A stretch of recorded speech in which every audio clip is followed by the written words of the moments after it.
राधा माधव कुंज बिहारी राधा माधव कुंज बिहारी गोपीजन वल्लभ गिरिवरधारी गोपीजन वल्लभ गिरिवरधारी यशोदनन्दन व्रज जनरञ्जन यशोदनन्दन व्रज जनरञ्जन यमुनातीरावनचारी यमुनातीरावनचारी जय राधा माधव कुञ्ज विहारी राधा माधव कुंज बिहारी गोपी जन वल्लभ गिरिवरधारी यशोदनन्दन व्रज जनरञ्जन यमुनातीरावनचारी राधा माधव कुंज बिहारी राधा माधव कुंज बिहारी हरे कृष्णा कृष्ण कृष्ण हरे हरे हरे राम राम राम हरे हरे हरे कृष्णा कृष्ण कृष्ण हरे हरे हरे राम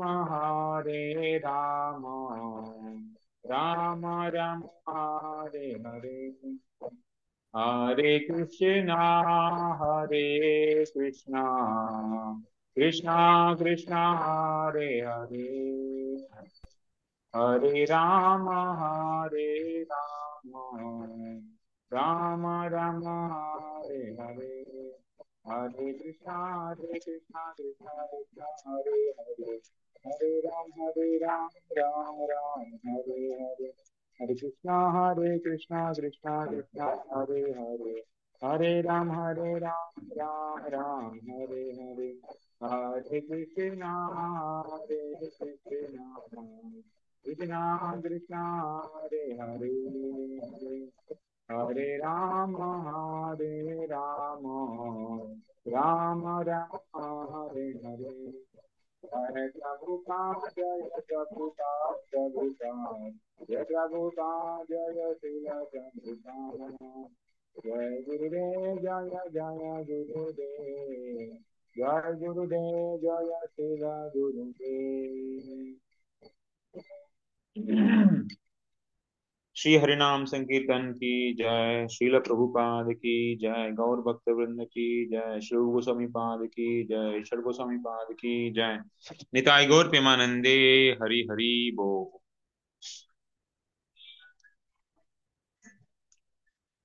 ओम अज्ञानतिमिरान्धस्य ज्ञानाञ्जनशलाकया चक्षुरुन्मिलितं येन तस्मै श्रीगुरवे नमः।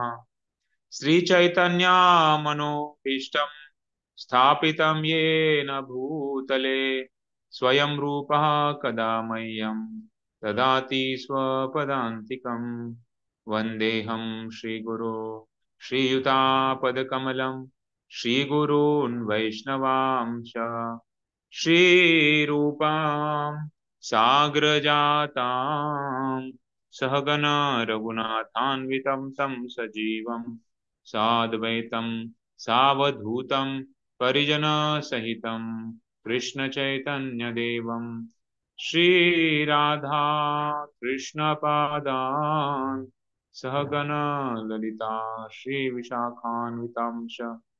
नमो ॐ विष्णुपादाय कृष्णप्रेष्ठाय भूतले श्रीमते भक्तिवेदान्त स्वामिनिति नामिने।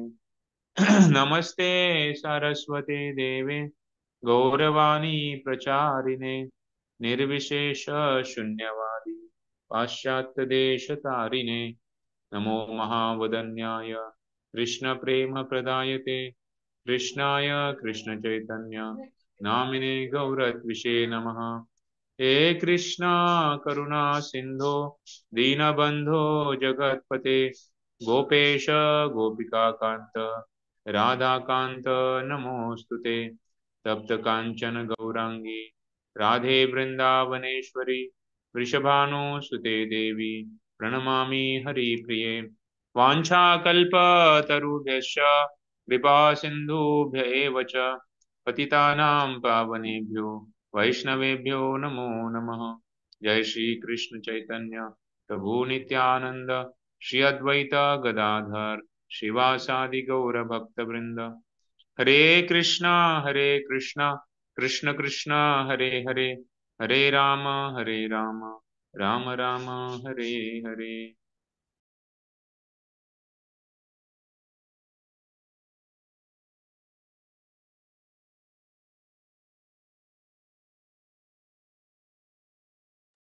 हरे कृष्णा।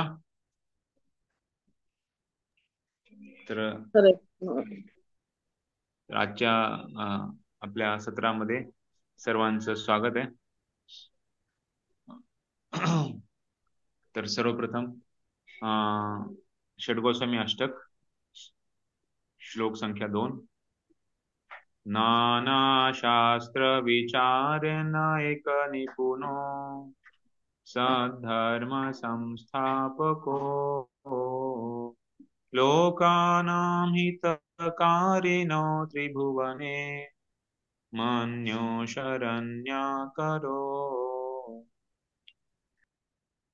राधा कृष्ण पदारविंद भजना नंदेन मत्कालिको वंदे रूप सनातनौ रघुयुगो श्रीजीव गोपालको वंदे रूप सनातनौ रघुयुगो श्रीजीव गोपालको।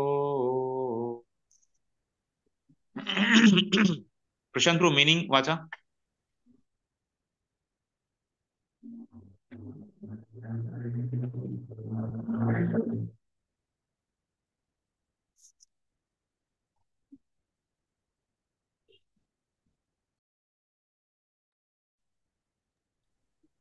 ठीक है। वाचू का श्री कृष्ण? सनातन गोस्वामी श्री रूप गोस्वामी श्री रघुनाथ भट्ट गोस्वामी श्री रघुनाथदास गोस्वामी श्रीजीव गोस्वामी आणि श्री गोपाल भट्ट गोस्वामी हे 6 गोस्वामी सर्व मानवांच्या हिताकरिता शाश्वत धर्मतत्वांची प्रस्थापना करण्याच्या हेतूने प्रकट झालेल्या शास्त्रांचा सखोल अभ्यास करण्यात तज्ञ होते। ते गोपी भावामध्ये सदैव मग्न राहून राधाकृष्णांच्या दिव्य प्रेमय सेवेत रममान असत। षडगोस्वामी अष्टक की जय।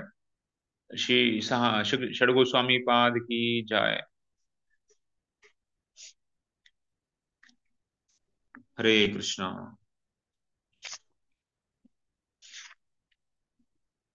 तर आपण चर्चा करत आहोत अध्याय क्रमांक 14 भक्तिमय सेवेसाठीची योग्यता। तर कशा प्रकारे रूप गोस्वामी पाद यांनी सांगितलं की 64 अंग महत्वाचे आहेत आणि त्या 64 अंगामध्ये खास करून काही काही तत्व जरी आपल्याला वाटत असेल की हे खूप महत्वाचं आहे पण ते का त्याच्यामध्ये त्यांनी वापरले नाही, त्याच्यामध्ये त्यांनी त्याचा उल्लेख केला नाहीये, तर ते सांगण्यामध्ये असे काही तत्व आहेत। तर खास करून वर्णाश्रम पद्धत त्याच्याबद्दल आपण मागच्या 13व्या धड्यामध्ये अभ्यास केला आणि 14व्या धड्यामध्ये आपण बघत आहोत कशा प्रकारे ज्ञान वैराग्य, त्याचबरोबर गुरु किती मोठा असला पण गुरुच्या बरोबर जे शिष्य आहेत, तर शिष्य किंवा आपल्या अनुयायी आहेत किंवा संपत्ती आहे, तर हे त्याला म्हणजे त्यांची सेवा आणि जो जो व्यक्ती ज्याच्याद्वारे ते लोक जोडलेले आहेत तर त्याची सेवा ते वेगळी असते. हे एक गोष्ट आहे. आणि तिसरं आहे सद्गुण विकस करणे. याबद्दल ऋ गोस्वामीपादांनी लिहिलेलं आहे. तर त्याची आपण चर्चा करतो. मागच्या वेळेस ज्ञान आणि वैराग्याबद्दल बघितलं. कशा प्रकारे ज्ञान आणि वैराग्य हे भक्तीचे महत्वाचे घटक आहेत. पण ते ज्ञान आणि वैराग्य खास करून ज्ञान आणि वैराग्याशिवाय जर कोणी व्यक्ती भौतिक शरीराशी आणि भौतिक गोष्टीबद्दलच त्याला जर ज्ञान किंवा भौतिक गोष्टीचं नकार हे जर होत असेल, पण कृष्णचा उद्देश, कृष्णाचा आनंद किंवा कृष्णाचा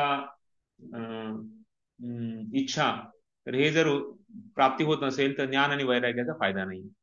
त्यासाठी सांगितलं इथं जास्त याच्यामध्ये की जर आपण ज्ञान म्हणजे काय, की भौतिक आहे आध्यात्मिक आहे, म्हणजे आत्मा आणि शरीर किंवा भौतिक गोष्ट आणि आध्यात्मिक गोष्ट याच्यामधला फरक. तर तर हे नाही, या गोष्टीचं ज्ञान घेऊन जर आपण भगवंताबद्दल जर आपण आसक्ती किंवा भगवंताचं याच्यात काही संबंध नसेल तर त्या ज्ञानाचा काही फायदा नाही. म्हणजे जर आपण अहम ब्रह्मास्मी, मी आत्मा आहे, पण मी आत्मा आहे मग पुढं काय, तर पुढची गोष्ट जर आपल्याला जर माहित होत नसेल किंवा आपल्याला शिकवली नसेल तर मग त्या ज्ञानाचा जास्त फायदा आपला होणार नाही. कारण फक्त मी ब्रह्म आहे, मी आत्मा आहे, या या गोष्टीचं ज्ञान आपल्याला फायदा करणार नाही जोपर्यंत आपण त्याचा योग्य फायदा उठवणार नाही किंवा त्याचा आपण आपल्या जीवनामध्ये त्याचा उपयोग करणार नाही. आणि वैराग्य म्हणजे मला हे नको आहे, हे माझं नाहीये, हे मी त्याग करतो, पण त्या गोष्टीमध्ये पण भगवंताबद्दलचं काही स्मरण नाहीये. त्यामुळे ज्ञान आणि वैराग्य हे भक्तीसाठी पोषक असू शकतात. की ज्ञान मिळवल्यानं आपलं इंद्रिय भोगामध्ये आपलं मन लागणार नाही आणि आपल्याला कळेल की कशामध्ये आपण किती वेळ दिला पाहिजे, किती आपली शक्ती लावली पाहिजे. तर भौतिक इंद्रिय भोग तर ते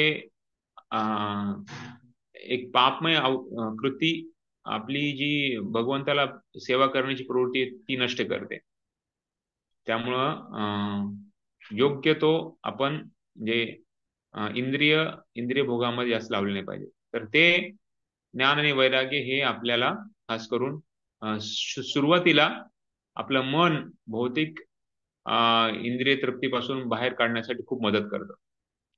आणि दुसरं सांगितलंय, पण कधी कधी ते आपल्या भक्तीला घातक पण ठरतं.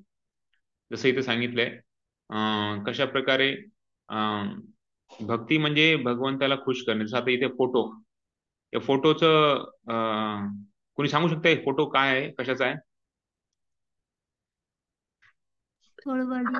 भगवान श्रीकृष्णांना एक माताजी फ्रूट फल देते. त्याबद्दल हरे कृष्ण दानाचं प्रतीक आहे. आणि काय सांगू कोणती माताजी?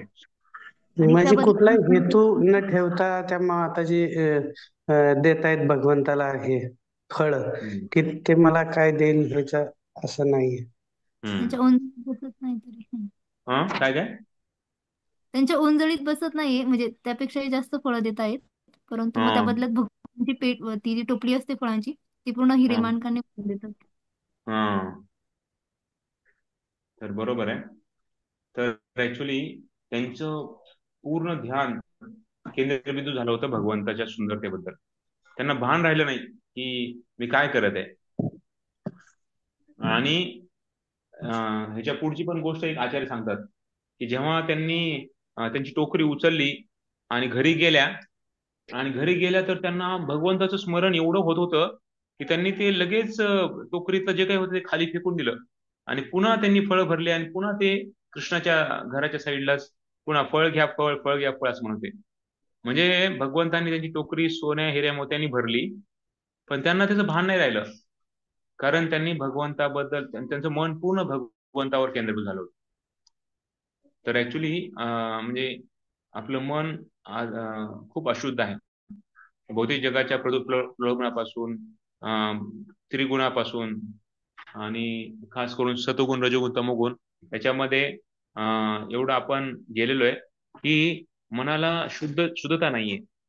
तर भगवंताच्या नावामध्ये भगवंताची नाम रूप गुण लीला. तर नाम रूप भगवंताचं रूप, गुण म्हणजे भगवंताचे वेगवेगळे गुण आहेत. कशा प्रकारे भगवंत किती करुणा दाखवतात.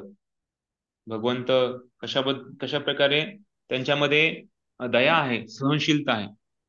तर हे सर्व जे भगवंताचे गुण आहेत, जसं एक भगवंताचा गुण आहे कशा प्रकारे भगवंत आपल्या म्हणजे जे कोणी त्यांच्याकडे येतं त्यांच्यावर एवढे प्रेम करतात, आणि खास करून त्यांना एक मैत्रीसारखी त्यांना एक आदान प्रदान करतात.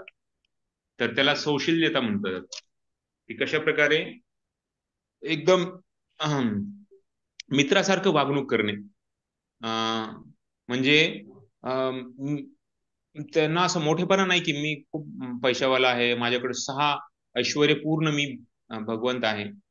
एकदम जसं सामान्य व्यक्ती असतात त्याप्रमाणे वर्तवणूक करणे. गायींचं एवढं प्रेम करतात भगवंत. तर गायींना प्रेम करणे म्हणजे एकदम वैश्यासारखं सांगितलं जातं. पण भगवंत असं एवढं, भगवंताला तर अनंत कोटी ब्रह्मांड नायक सांगितलंय, पण त्यांनी एवढं एकदम मैत्रीत करतात. कुणावर पण, सामान्यातल्या सामान्य व्यक्तीला पण ते मैत्री करतात. जसं मी सांगितलं, गायींचं उदाहरण सांगितलं, किंवा सुदामा ब्राह्मण. तर आणि दुसरं वात्सल्यता. कशा प्रकारे भगवंत माफी करून देतात लगेच. ते स्वतःवर अपराध घेत नाहीत. जसं उदाहरण आहे गोवर्धन लीला. इंद्रानं कशा प्रकारे एवढं सगळ्यांना त्रास दिला, आणि त्याला नंतर कळालं अरे मी खूप मोठा अपराध झालाय. लगेच ते येऊन माफी मागितलं, तर लगेच इंद्राला त्यांनी माफ करून त्याला निघून जा म्हणले इथून आता. तर भगवंत वात्सल्य प्रेम आहे. आणि भक्तवत्सल, भगवंत कशा प्रकारे आपल्या भक्तांची रक्षा करतात. उदाहरण पांडव किंवा प्रल्हाद महाराज, परीक्षित महाराज. तर भगवंत आपल्या भक्तांची रक्षा करतात. आणि सौहार्द म्हणजे कशा प्रकारे भगवंत आपल्या भक्तासाठी काही पण करायला तयार आहेत. उदाहरण द्रौपदीला वाचवण्यासाठी भगवंत द्वारकेहून हस्तिनापूरला लगेच आले. तर अशा प्रकारे. आणि साम्य म्हणजे भगवंत सर्वांना समान बघतात. जसं त्यांचे कोणी पण देव असेल, भक्त असतील, कोणी श्रीमंत असेल किंवा कोणी गरीब असेल. जसं एक उदाहरण सांगितलं जातं कृष्णलीलेमध्ये, कशा प्रकारे श्रुतदेव नावाचा ब्राह्मण होता आणि बहुलाश्व हा राजा होता मिथिलामध्ये. तर तेव्हा भगवंत दोघांनाही समानतेने वागणूक दिली. असं नाही की राजा आहे मग त्याच्याकडे खूप मोठा पैसा आहे, त्याच्याकडे खूप मोठं धन दौलत सगळं काय आहे, आणि त्याचं राज्य खूप मोठं आहे, आणि श्रुतदेव एक ब्राह्मण आहे, त्याच्याकडे काहीच नाहीये. त्याच्याकडं म्हणजे भगवंताला आले तेव्हा स्वागत करायला पण काही नव्हतं. तर त्यांनी स्वतःचं जे उत्तरी आहे म्हणजे चादर आहे, तर ती काढून गोल गोल घुमत भगवंताच्या समोर नृत्य केलं. अशा प्रकारे. तर एवढं म्हणजे सामान्यातला सामान्य व्यक्ती, ब्राह्मण व्यक्ती पण त्यांना पण भगवंतांनी समानतेने. अशा प्रकारे भगवंताचे जे गुण आहेत तर त्याचं आपण स्मरण केलं पाहिजे, जेणेकरून भगवंतावर आपली मन लागेल.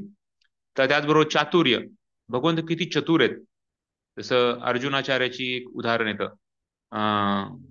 कशा प्रकारे भगवंत म्हणतात ना की मी जे काही भक्तांना जे काही कमी पडतं ते मी स्वतः पुरवतो. जे भगवंत माझ्या भक्तांकडे आहे त्याचं मी रक्षण करतो. तर कसं भगवंत त्यांना म्हणजे अर्जुनाचार्यांना वाटलं अरे असं कसं काय भगवंत बोलतायत की जे भक्ताकडे आहे ते मी स्वतः घेऊन येतो, म्हणजे जे भक्ताकडे नाही ते. तर नाही असं नसेल, कदाचित दुसरं काहीतरी असेल. तर त्यांनी ते ओळ खोडली आणि ते जेव्हा टीका लिहित होते तेव्हा, तर ते म्हणले नाही, ह्याचा अर्थ काहीतरी वेगळा असणार आहे, ते नंतर मी बघतो. पण हा अर्थ नाही की स्वतः मी घेऊन जातो जे भक्तांना कमी आहे. आणि जेव्हा ते खोडून ते गेले आणि नंतर मग ते बाहेर गेले घरी, बाजारात गेले, आणि जेव्हा नंतर वापस आले तोपर्यंत ते बघतायत की म्हणजे कारण ब्राह्मण होते हे पण, आणि ते पण भिक्षा मागण्यासाठी गेले होते बाहेर. तर जेव्हा वापस आले तेव्हा बघितलं तर त्यांची बायको म्हणे की तुम्ही किती क्रूर आहात, किती तुमच्या म्हणजे एवढ्या छोट्या 2 बालकांना तुम्ही किती मारलं, त्यांच्या पाठीवर एवढे रेषा उमटल्यात. ते म्हणले मारलं, मी कशाला मारू म्हणे. नाही म्हणे, तुम्ही आता तुम्ही गेल्यानंतर 2 मुलं आले होते, खूप सोज्वळ मुलं होते, सुंदर मुलं होते, एक काळा होता आणि एक गोरा होता. आणि ते म्हणे की त्यांनी एवढं मोठं ओझं आणलं, आणि पूर्ण म्हणजे किराणा माल आणून दिला त्यांनी. आणि जेव्हा मी त्यांना बसा बसा म्हणलं, नाही नाही नाही म्हणले, तुमचे पती येतील आणि पुन्हा आम्हाला मारतील किंवा पुन्हा आम्हाला सजा होईल, आम्ही निघून जातो. तर ते निघून गेले म्हणे. तर जेव्हा ह्यांना अर्जुनाचार्याला कळालं की अरे, हे मी तर कुणाला पाठवलं पण नाहीये, आणि पत्नीला तर हे माहित नव्हतं. पण जेव्हा त्यांना स्मरण आलं की मी भगवंताचं वचन मी खोडलं होतं, तर ते म्हणे की भगवंत आपल्या वचनाच्या अभिन्न आहेत. त्याच्यामुळे आपण म्हणतो ना की भगवद्गीता ही भगवंताचंच रूप आहे.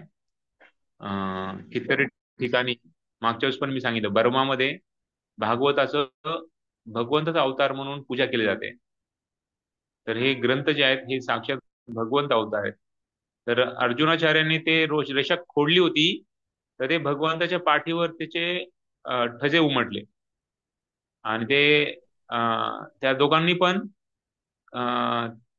त्यांच्या पत्नीला दाखवलं की अशा प्रकारे हे त्यांनी केलं, आता आपण आम्ही थांबणार नाही म्हणे, नाहीतर आम्हाला आणखी सजा होईल, आणि ते निघून गेले.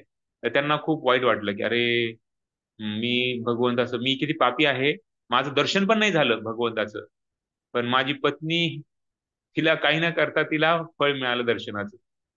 तर ते म्हणत होते तू किती भाग्यवान आहेस, तुला कृष्ण बलरामनी दर्शन दिलं म्हणे.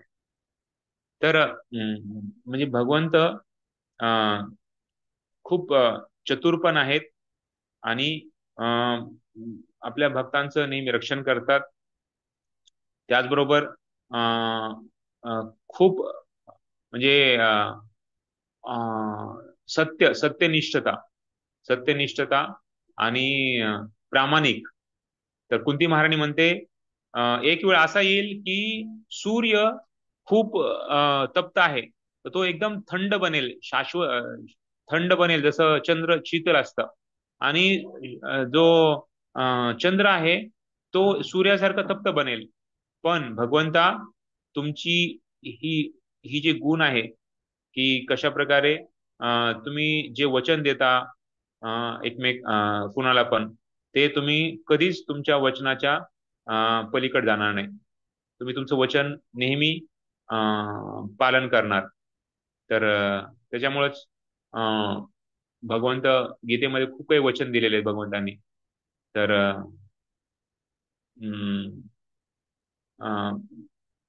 आपण भगवंताचे जे वचन आहेत त्याच्यावर आपण नेहमी स्मरण केलं पाहिजे.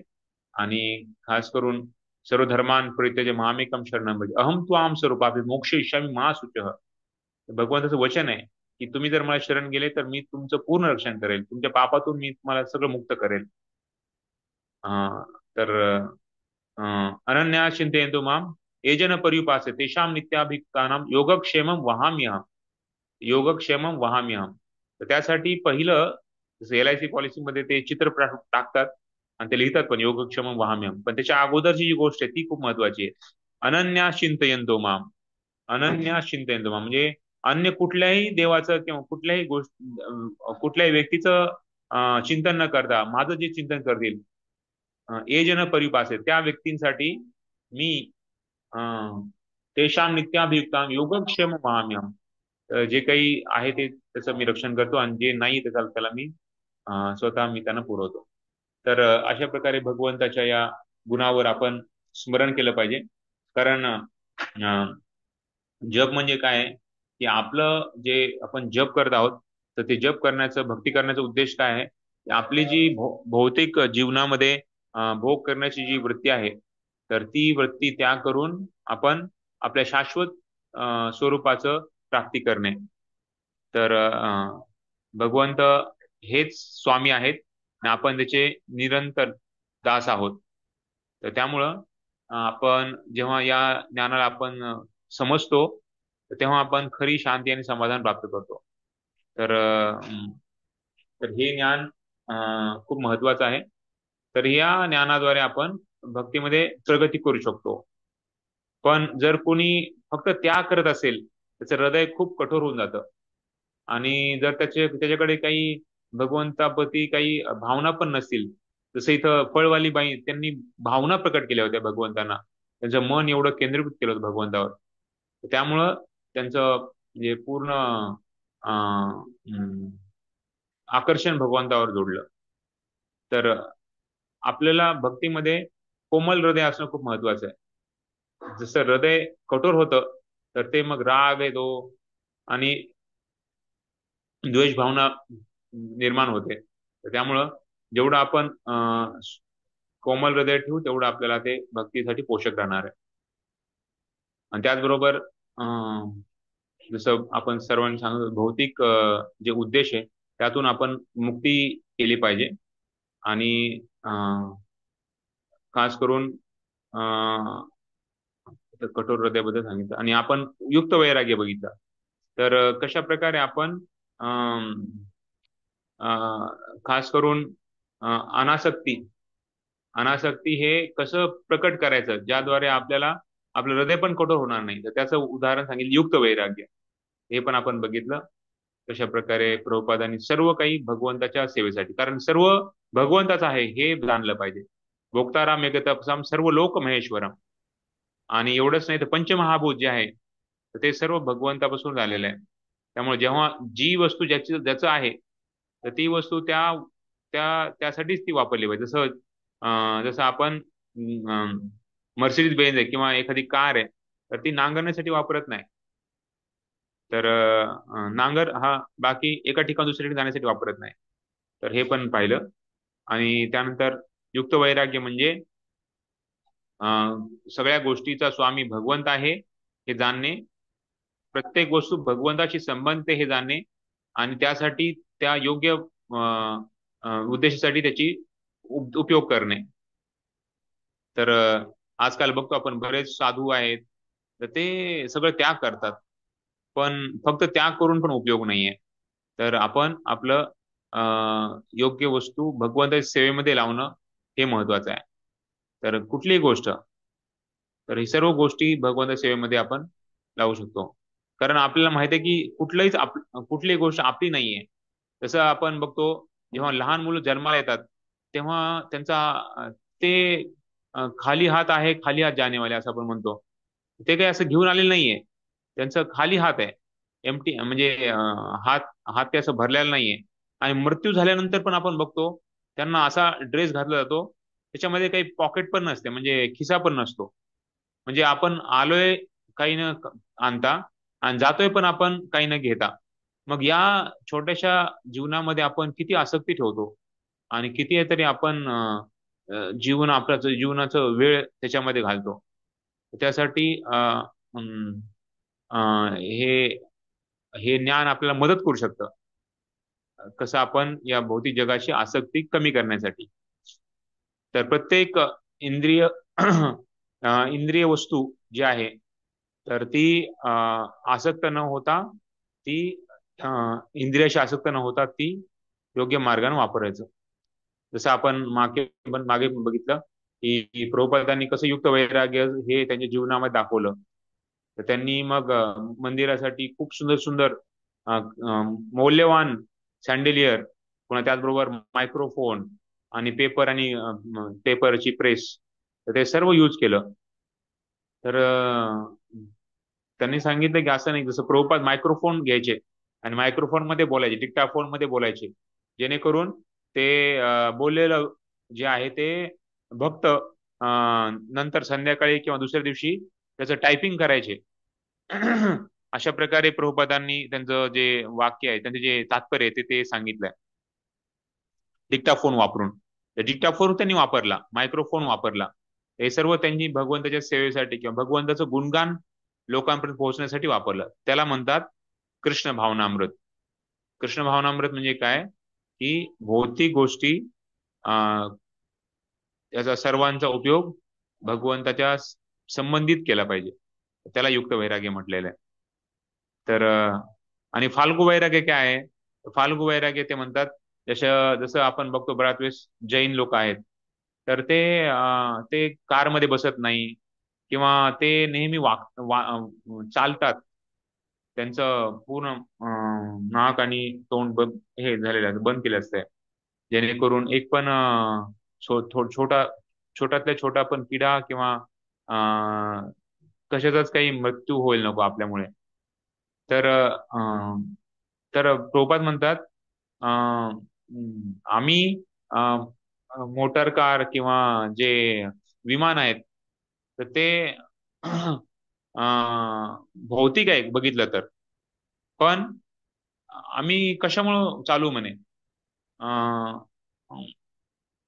जर मी विमानाचा उपयोग केला नसता तर मी कशा प्रकारे आज पूर्ण जगामध्ये फिरलो असतो आरामात.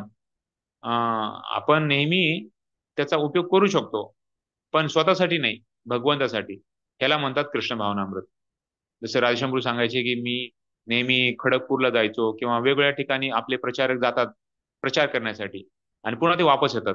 समजा जर इथून जर समजा आता मायापूरला जायचं असेल किंवा खडगपूर किंवा IIT सारख्या ठिकाणी वेगवेगळ्या ठिकाणी जायचं असेल तर जायलाच 15-20 दिवस लागतील, यायला 15-20 दिवस, आणि तिथला प्रोग्राम 2 दिवसाचा आहे. 2 दिवसासाठी 1 महिना घालवणं हे किती योग्य आहे? तर त्यासाठी प्रभुपादी सांगतायत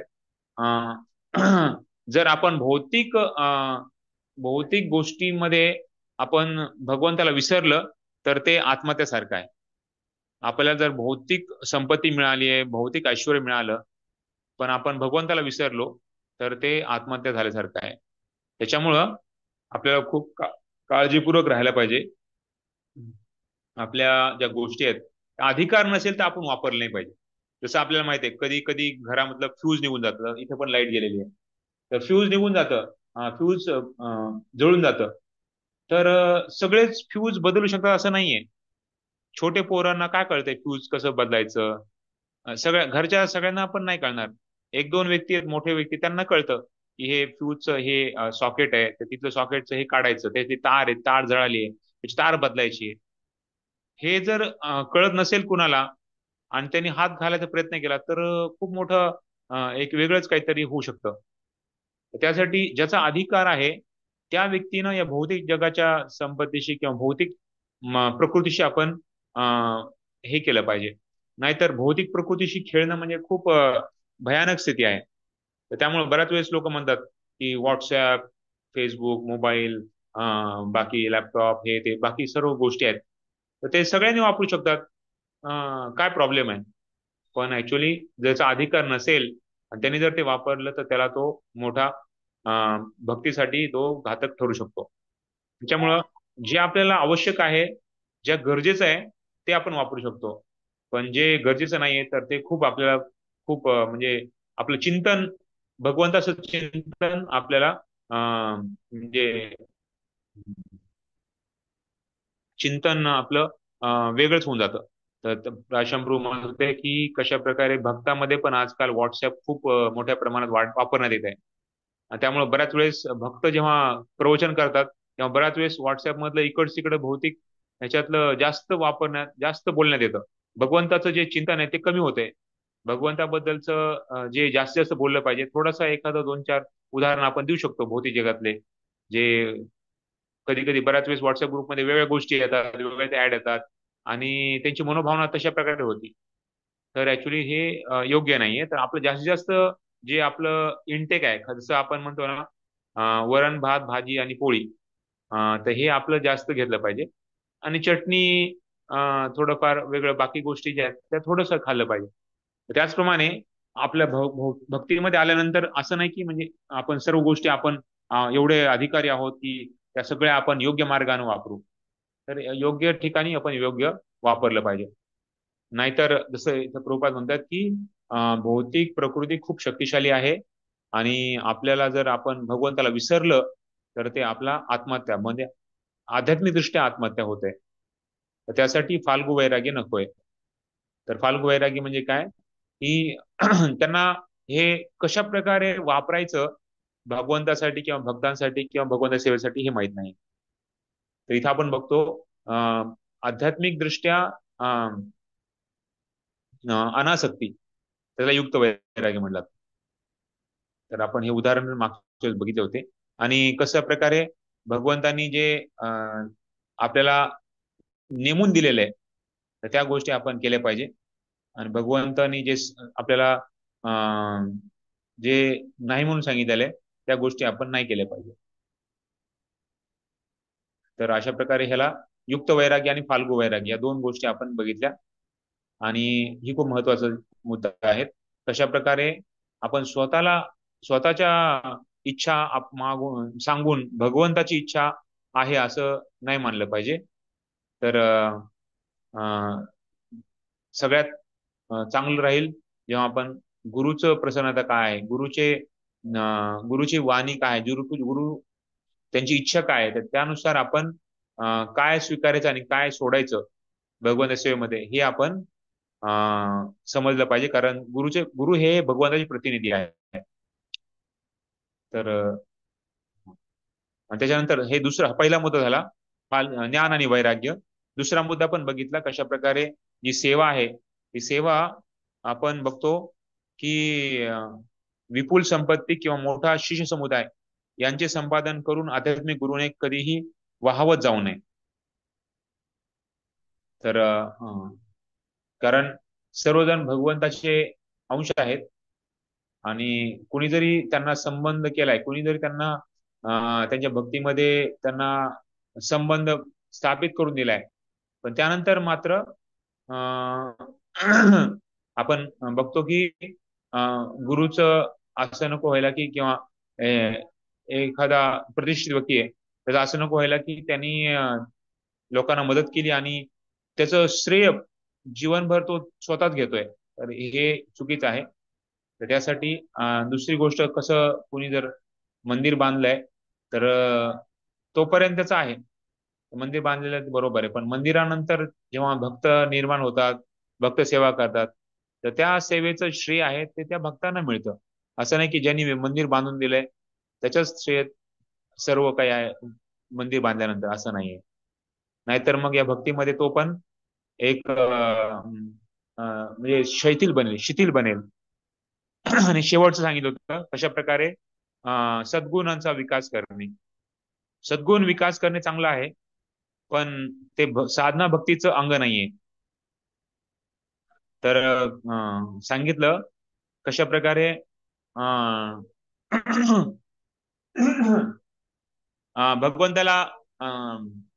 भगवंताला गुणगान गाण्यासाठी हे गुणांचं असणं खूप चांगलं आहे, पण या गुणांद्वारे भगवंताचं स्मरण झालं नाही तर त्याचा जास्त फायदा नाहीये.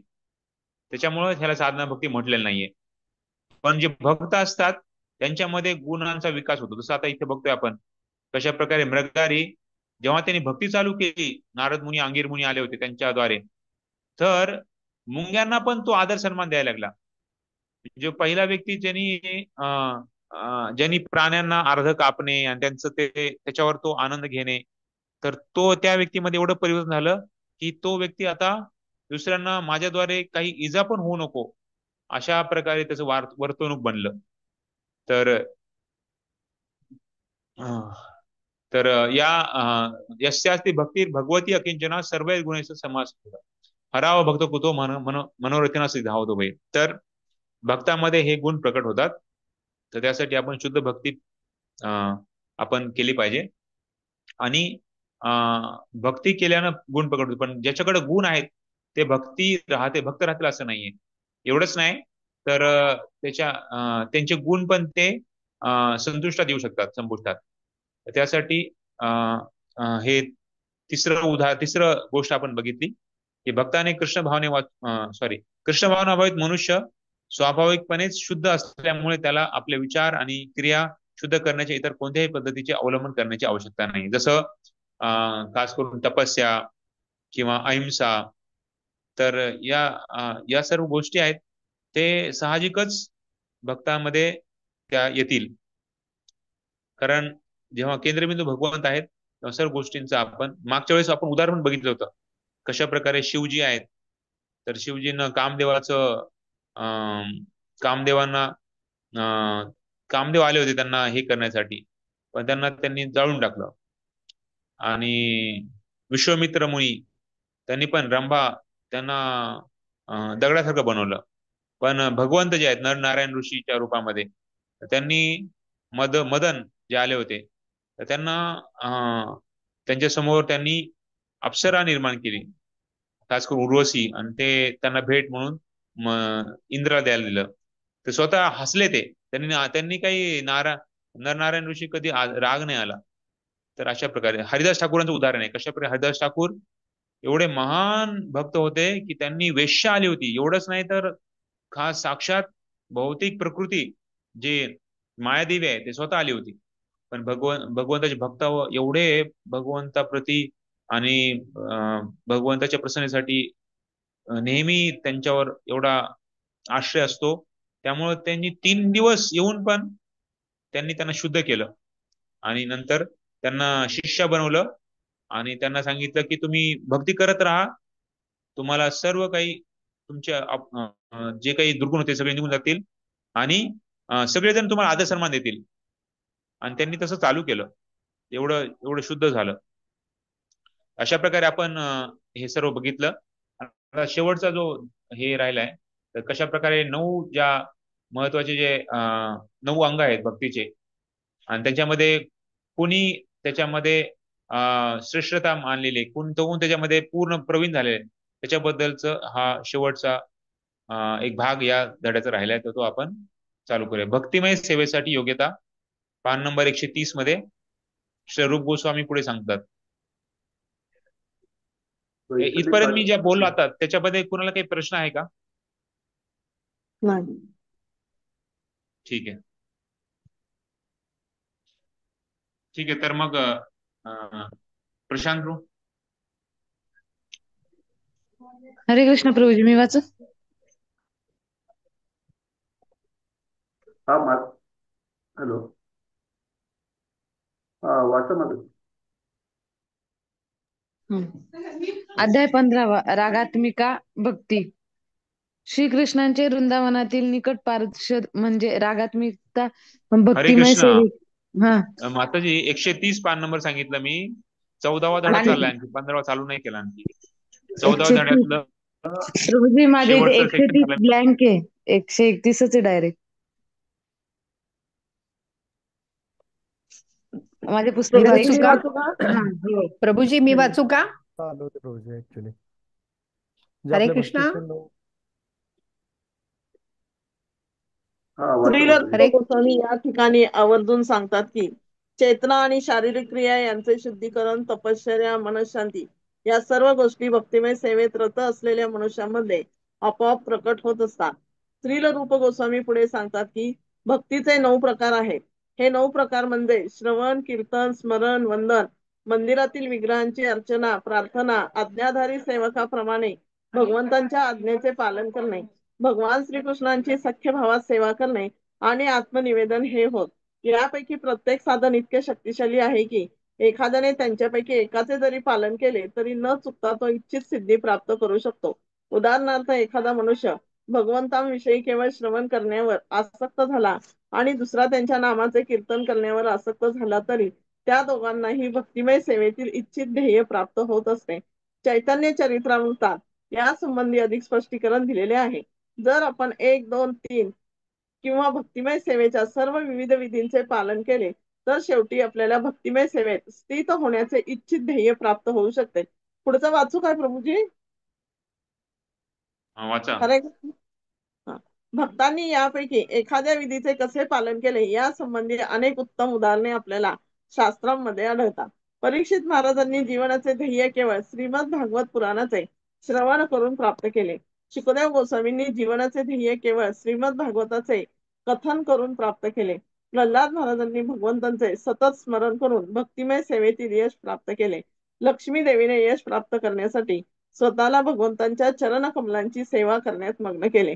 ऋतू महाराजांनी मंदिरातील पूजनाने यश प्राप्ती केली. अक्रूरांनी वंदन करून यश प्राप्त केले. हनुमंताने प्रभू रामचंद्रांची वैयक्तिक सेवा करून यश प्राप्त केले. अर्जुनाने भगवंतांचा सखा होऊन यश प्राप्त केले आणि बळी महाराजांनी आपले सर्वस्व श्रीकृष्णांना अर्पण करून यश प्राप्त केले.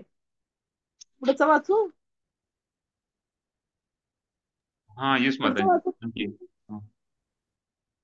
भक्ती सेवेच्या या सर्व विधींचे एकत्रितपणे आचरण करणाऱ्या भक्तांची उदाहरणे शास्त्रात आपल्याला आढळतात. श्रीमद भागवतातील 9.4 18 ते 20 या श्लोकात महाराज अंबरीश यांचे वर्णन आढळते. त्यांनी या सर्व विधींचे पालन केले होते. या श्लोकामध्ये शुकदेव गोस्वामी म्हणतात, अंबरीश महाराजांनी सर्वप्रथम आपले मन भगवान श्रीकृष्णांच्या चरण कमलांवर केंद्रित केले आणि मग वाचेने भगवंतांच्या लीलांचे वर्णन केले. अशा रीतीने ते हातांनी भगवंतांच्या मंदिराची स्वच्छता करीत, कानांनी भगवंतांच्या दिव्य महात्म्याचे श्रवण करीत, नेत्रांनी भगवंतांच्या सुंदर विग्रहांचे दर्शन घेत, आपल्या शरीराचा उपयोग करून भगवंतांच्या शुद्ध भक्तांचा संग घेत. ज्यावेळी आपण कोणाचाही संग घेतो त्यावेळी आपण त्यांच्या समवेत एकत्र बसतो, भोजन करतो इत्यादी. असे करताना आपल्या शरीराचा त्या भक्ताच्या शरीराशी स्पर्श होणे अपरिहार्य असते. महाराज अंबरीशांनी केवळ शुद्ध भक्तांचा संग घेतला आणि आपल्या देहाला इतर कोणाच्याही देहाचा स्पर्श होऊ दिला नाही. ते आपल्या नाकाने भगवान श्रीकृष्णांना अर्पण केलेल्या पुष्प आणि तुळशी यांचा सुगंध घेत असत आणि जिभेने कृष्णप्रसाद चाखीत असत. भगवंतांना अर्पण करण्याकरिता केलेले अन्नपदार्थ जे नैवेद्य दाखवल्यावर भक्त ग्रहण करीत असतात. अंबरीश महाराज सम्राट असल्यामुळे ते भगवान श्रीकृष्णांना अतिशय स्वादिष्ट भोजन अर्पण करू शकत होते आणि याकरिता त्यांच्याकडे संपत्तीची मुळीच उणीव नव्हती. ते भगवान श्रीकृष्णांना विविध प्रकारचे रुचकर पदार्थ अर्पण करायचे व नंतर ते पदार्थ कृष्ण प्रसादाच्या रूपाने स्वीकारित असत. त्यांच्या राजेशाही थाटात काहीच तुटवडा नव्हता. म्हणून त्यांनी भगवंतांसाठी एक अतिशय भव्य सुंदर मंदिर निर्माण केले. त्यामध्ये अर्चा विग्रहांची अतिशय ऐश्वर्य संपन्न साध सामग्रीने आणि उच्च दर्जाची व्यंजने अर्पण करून सेवा पूजा केली जात असे. अशा प्रकारे त्यांच्या राज्यात सर्व काही उपलब्ध होते आणि ते सतत कृष्ण भावनेमध्ये मग्न असत. भाव असा आहे की आपण अशा महान भक्तांच्या चरणचिन्हांचे अनुसरण केले पाहिजे. आपण जरी भक्तिमय सेवेच्या या सर्व विधींचे पालन करण्यास असमर्थ असलो तरी आपण पूर्ववर्ती आचार्यांनी घालून दिल्याप्रमाणे निदान एका तरी विधीचे पालन केले पाहिजे. अंबरीश महाराजांप्रमाणे आपण भक्तिमय सेवेच्या या सर्व विधींचे पालन करू शकलो तर आपल्याला या प्रत्येक विधीद्वारे निश्चितच भक्तिमय सेवेची सिद्धी प्राप्त होऊ शकते. एक विधी पूर्ण केल्याबरोबर आपण आपोआपच भौतिक प्रदूषणापासून मुक्त होतो आणि स्वतः मुक्तीदेवी भक्ताची दासी होत असते. बिल्व मंगल ठाकूरांनी याची पुष्टी केली आहे. मनुष्य जेव्हा भगवंतांचा शुद्ध भक्त होतो तेव्हा मुक्तीदेवी त्या भक्ताची दासी म्हणून सेवा करण्यास तत्पर असते. श्रील रूप गोस्वामींनी असे म्हटले आहे की काही अधिकारी व्यक्ती वैदिक भक्ती मार्गाचे वर्णन करताना असे म्हणतात की हा मार्ग म्हणजे भगवंतांची ऐश्वर्य संपन्न सेवा करण्याचा मार्ग आहे. हरे कृष्ण प्रभूजी. हरे कृष्ण.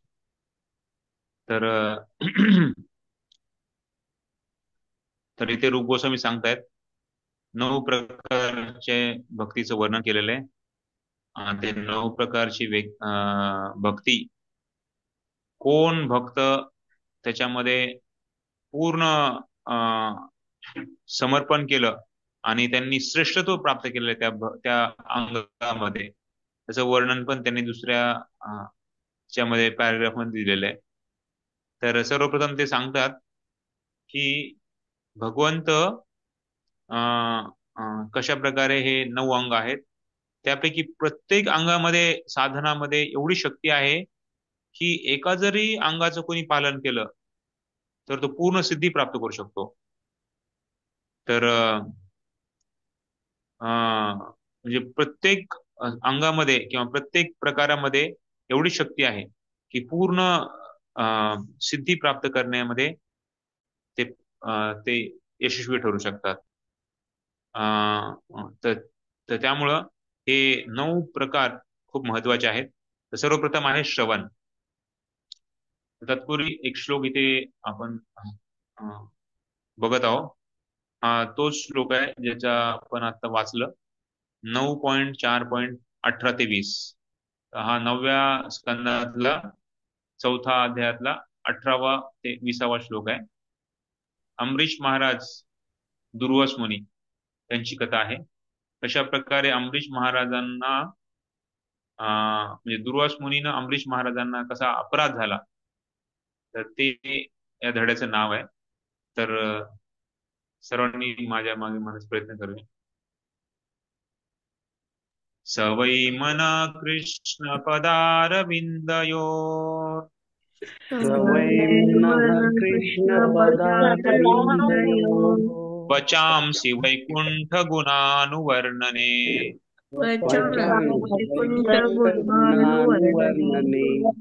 करो हरेर्मन्दिरमार्जनादिषु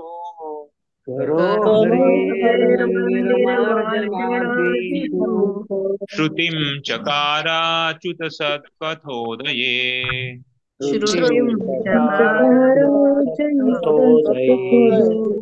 मुकुन्दलिङ्गालय दर्शने दृशो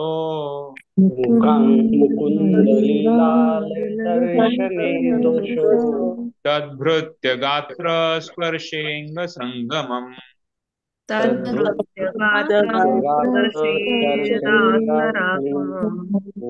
घ्राणं च तत्पाद सरोज सौरभे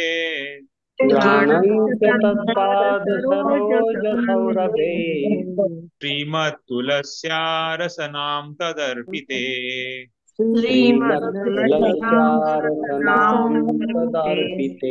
पादो हरे क्षेत्र पदानुसर्पणे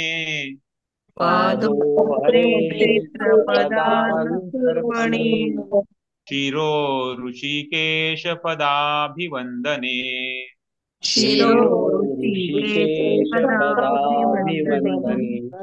कामं च दासेन तु कामकाम्यया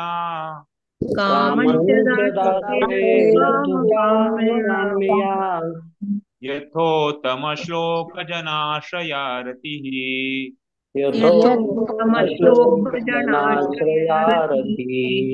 हा श्लोक एवढा महत्वाचा आहे की प्रभुपादांनी त्यांच्या तात्पर्यामध्ये, खास करून भगवद्गीतेमध्ये, हा 3 वेळेस त्यांच्या अर्थासहित त्यांच्यामध्ये दिलेला आहे. 2 वेळेस किंवा 3 वेळेस, दोन्हीपैकी एक. तर आणखी एकदा आपण गाऊया. भागवताचा श्लोक आहे आणि खास करून अमरीश महाराजांचं गुणगान गात आहेत. कशा प्रकारे अमरीश महाराजांनी त्यांचं पूर्ण काया वाचा मनसा सर्व भगवंतासाठी, त्यांच्याकडे जे काही होतं ते सगळं भगवंतासाठी. राजर्षी राजा असा असायचा, राजा प्लस ऋषी, त्यांनी पूर्ण भगवंताच्या पूर्ण समर्पण केलं होतं. त्यामुळे आपण म्हणतो ना, कशा प्रकारे भगवान म्हणा, अहम त्वाम स्वरूपाभिमुक्षे मातुच सर्व धर्मान परित्यज्य मामेकम शरणं व्रज. पूर्ण शरण गेले ते भगवंतांना. त्यांचे गुणगान आणखी एकदा श्लोकाद्वारे. सवै मन कृष्ण पदारविंदयोर वै मनः कृष्ण पदारविंदयो वचांसि वैकुंठ गुणानुवर्णने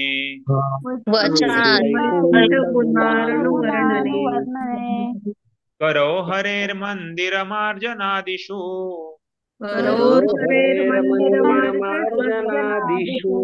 श्रुतिं चकाराच्युत सत्कथोदये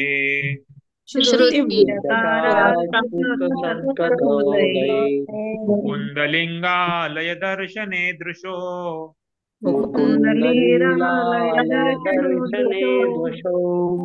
तद्भृत्य गात्र स्पर्शे अंग संगमम् तद्भृत्य गात्रस्पर्शेरास्वरामम् घ्राणं च तत्पाद सरोज सौरभे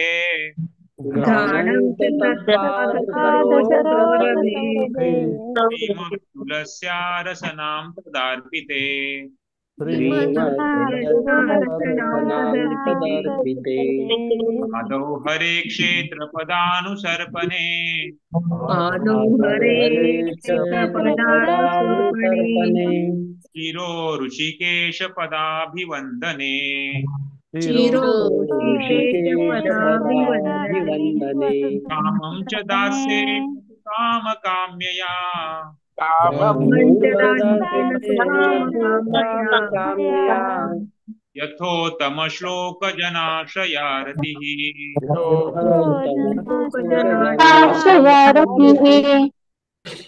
धन्यवाद. तर याच्यामध्ये आपण बघत आहोत सवय मना कृष्ण पदारविंदयो. तर अमरीश महाराजांनी नेहमी तुमचं मन भगवंताबद्दल, भगवंताच्या चरणाबद्दल स्मरण करण्यामध्ये कृष्ण पदारविंद, कृष्ण पदारविंद, तर पूर्ण हरे कृष्ण, तर पूर्ण भगवंताचे जे चरण कमल आहे त्यांच्या प्रती स्मरण करण्यामध्ये ते घालायचे मन. आणि त्यानंतर सांगितलंय वाचांशी, त्यांचे जे शब्द आहेत, शब्द नेहमी भगवंताचं गुणगान गाण्यामध्ये. बघा भगवद्गीतेमध्ये दुसऱ्या अध्यायामध्ये 54वा जो श्लोक आहे त्याच्यामध्ये अर्जुन विचारतात की स्थितप्रज्ञस्य का भाषा. जे स्थितप्रज्ञ व्यक्ती असतात, खास करून आत्मसाक्षात्कार व्यक्ती असतात, तर त्यांचं बोलणं काय असते, त्यांचं जो राहणीमान काय असते, कसं त्यांना ओळखायचं, कोण जो स्थितप्रज्ञ म्हणजे जो बुद्धिमान आत्मा आहे, म्हणजे खास करून स्थिर आत्मा, तर तो आपण कसा ओळखायचा.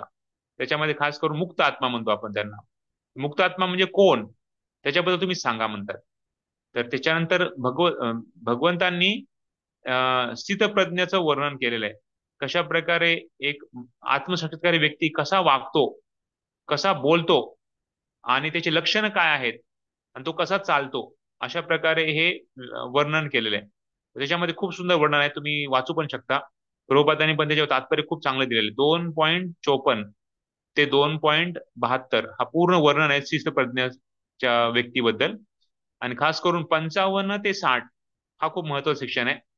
त्याच्यामध्ये सांगितलंय कशा प्रकारे जो मुक्तात्मा आहे, तर तो जसं एक श्रीमंत व्यक्ती आहे, तो त्याच्या राहणीमानाद्वारे, त्याचं जे मित्र कंपनी आहे, किंवा त्याचं जसं खाण्याची वेगळी स्टाईल, राहण्याची वेगळी स्टाईल, कपड्याची वेगळी स्टाईल, तो खूप स्वतःला म्हणजे एक वेगळाच म्हणजे माझे मित्र कंपनी असे असले पाहिजे, तर अशा प्रकारे स्वतःला मानतो. त्याचप्रमाणे एक एखादा जर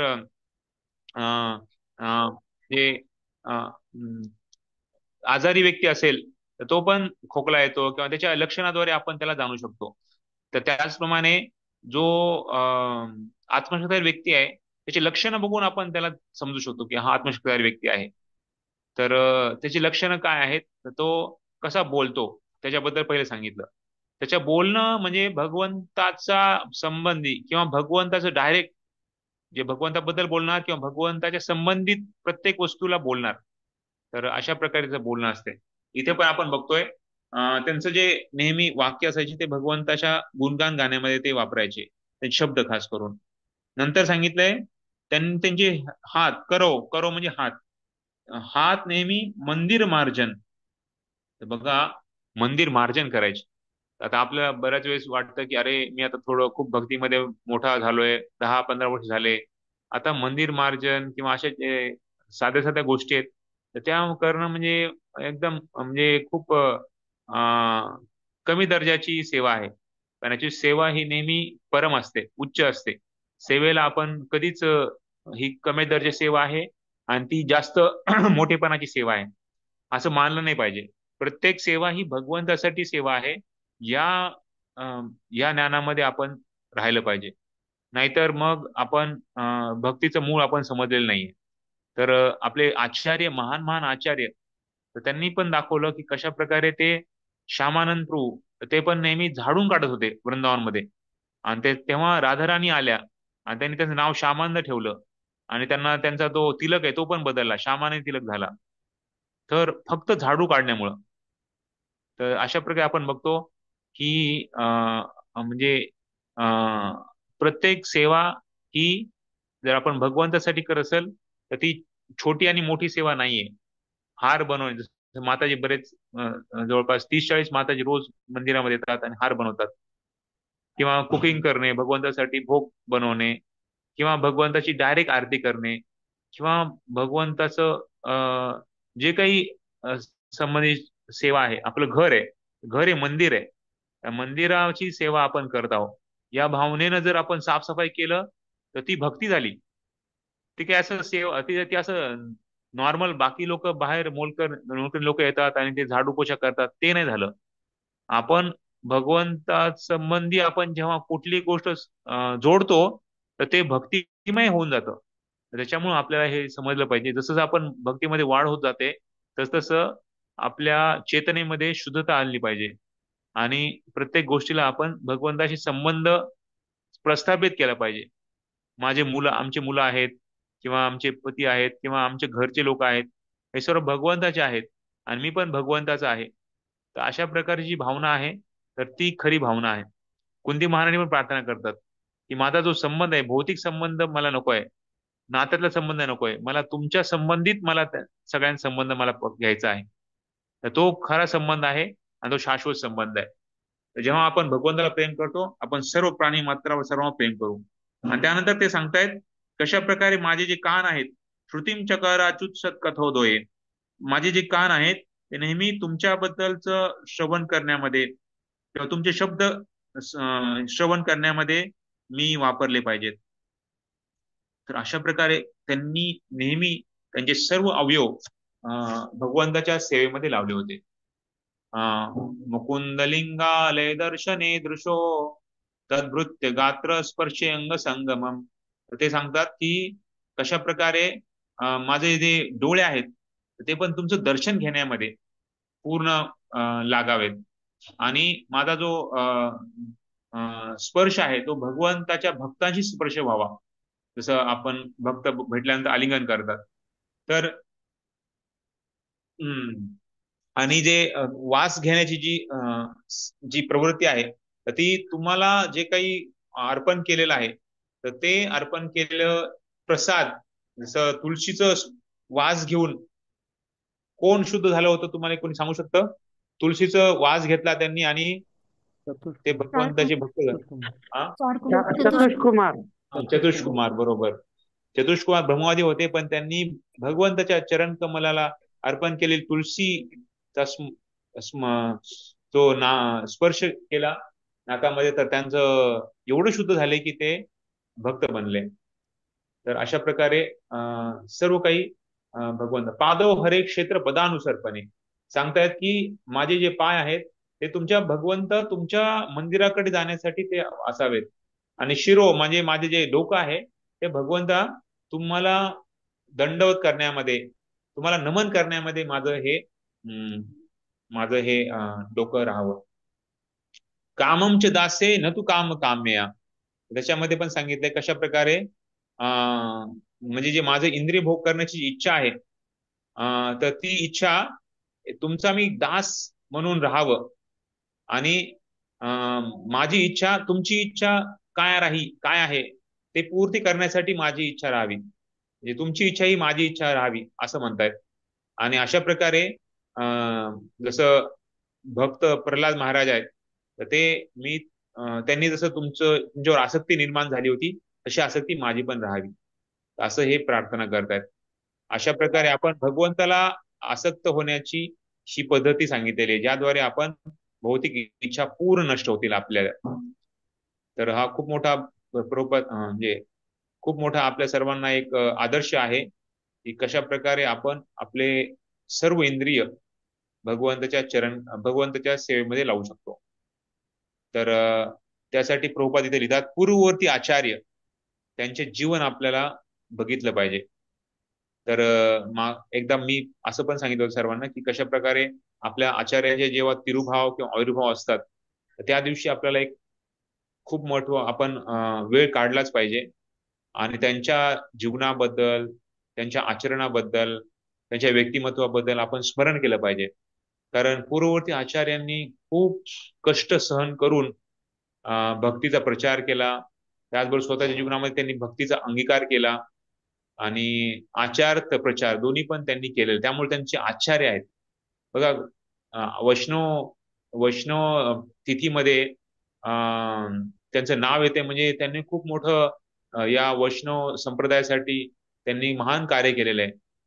आयदर स्वतःच्या जीवनाद्वारे त्यांनी प्रचार केला किंवा बाकी लोकांना प्रचार करून त्यांनी प्रचार केला.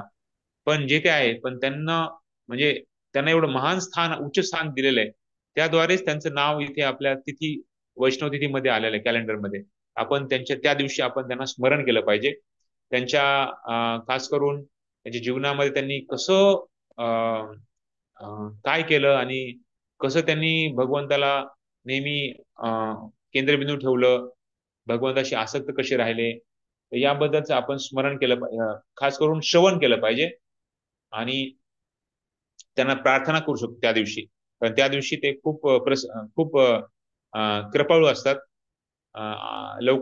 लवकरच ते आपल्याला आपण जे काही मागू ते त्यांना द्यायला बसतात. त्यामुळं आपण त्या दिवशी महान आचार्यांच्या तिरोभाव किंवा आविर्भाव दिवशी त्यांना आपण प्रार्थना करणं खूप महत्वाचं आहे.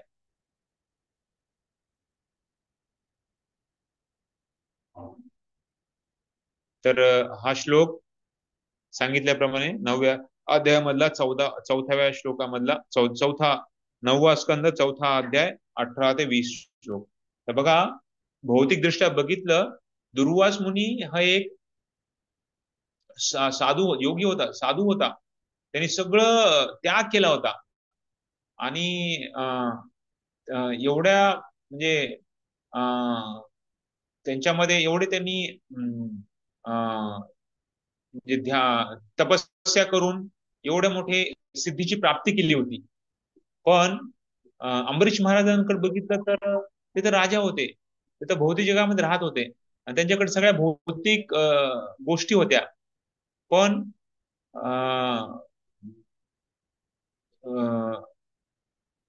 जर बघितलं तर भगवंताची आसक्ती, भगवंताची भक्ती ही महान त्यांनी केली होती.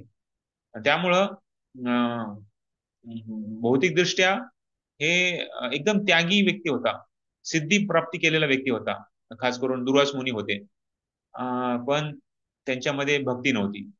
आणि इकडे मात्र अंबरीश महाराज हे एक गृहस्थ होते आणि भौतिकदृष्ट्या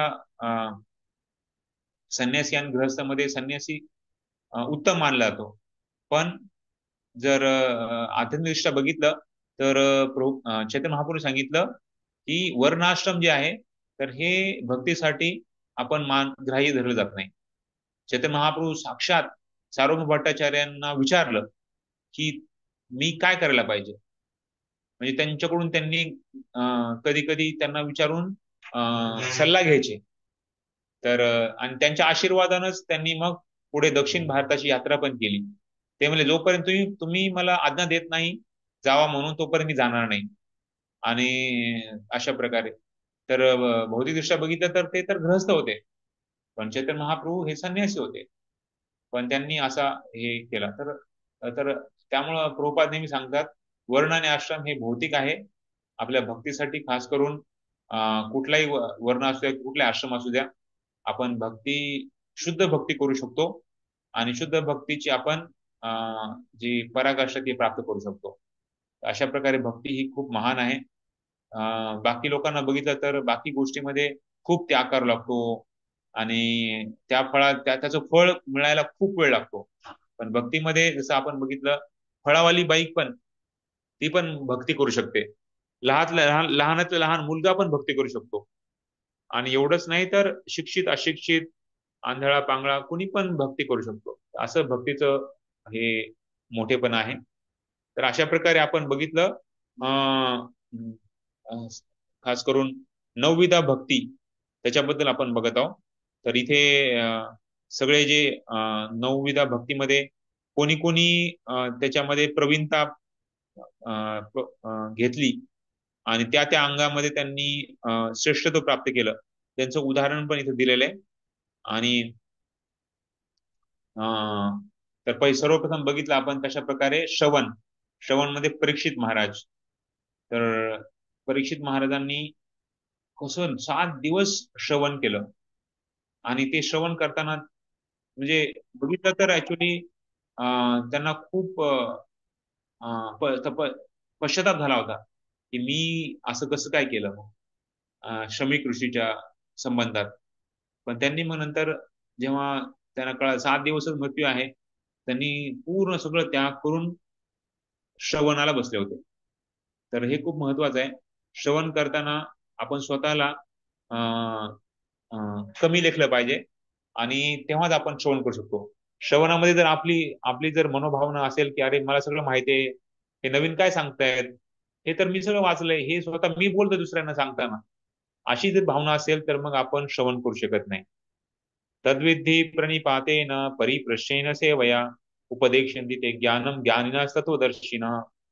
जोपर्यंत आपलं जे भाव आहे तर तो मला काही माहित नाहीये, तुम्ही मला सांगा, तुमच्याद्वारे मला हे कळेल, अशी भावना नसेल तर मग आपण त्याचा योग्य फायदा उठू शकत नाही. जसं चेतन महाप्रभूंना भेटताना रूप गोस्वामी सनातन गोस्वामी हे गेले होते, तर ते म्हणे रूप गोस्वामी सनातन गोस्वामी एवढे नम्रतेनं सांगितलं की लोक आम्हाला म्हणतात तुम्ही खूप महान साधू आहात, लोक म्हणतात तुम्ही खूप विद्वान आहात, पण आम्हाला कळत नाही की आम्ही कोण आहे.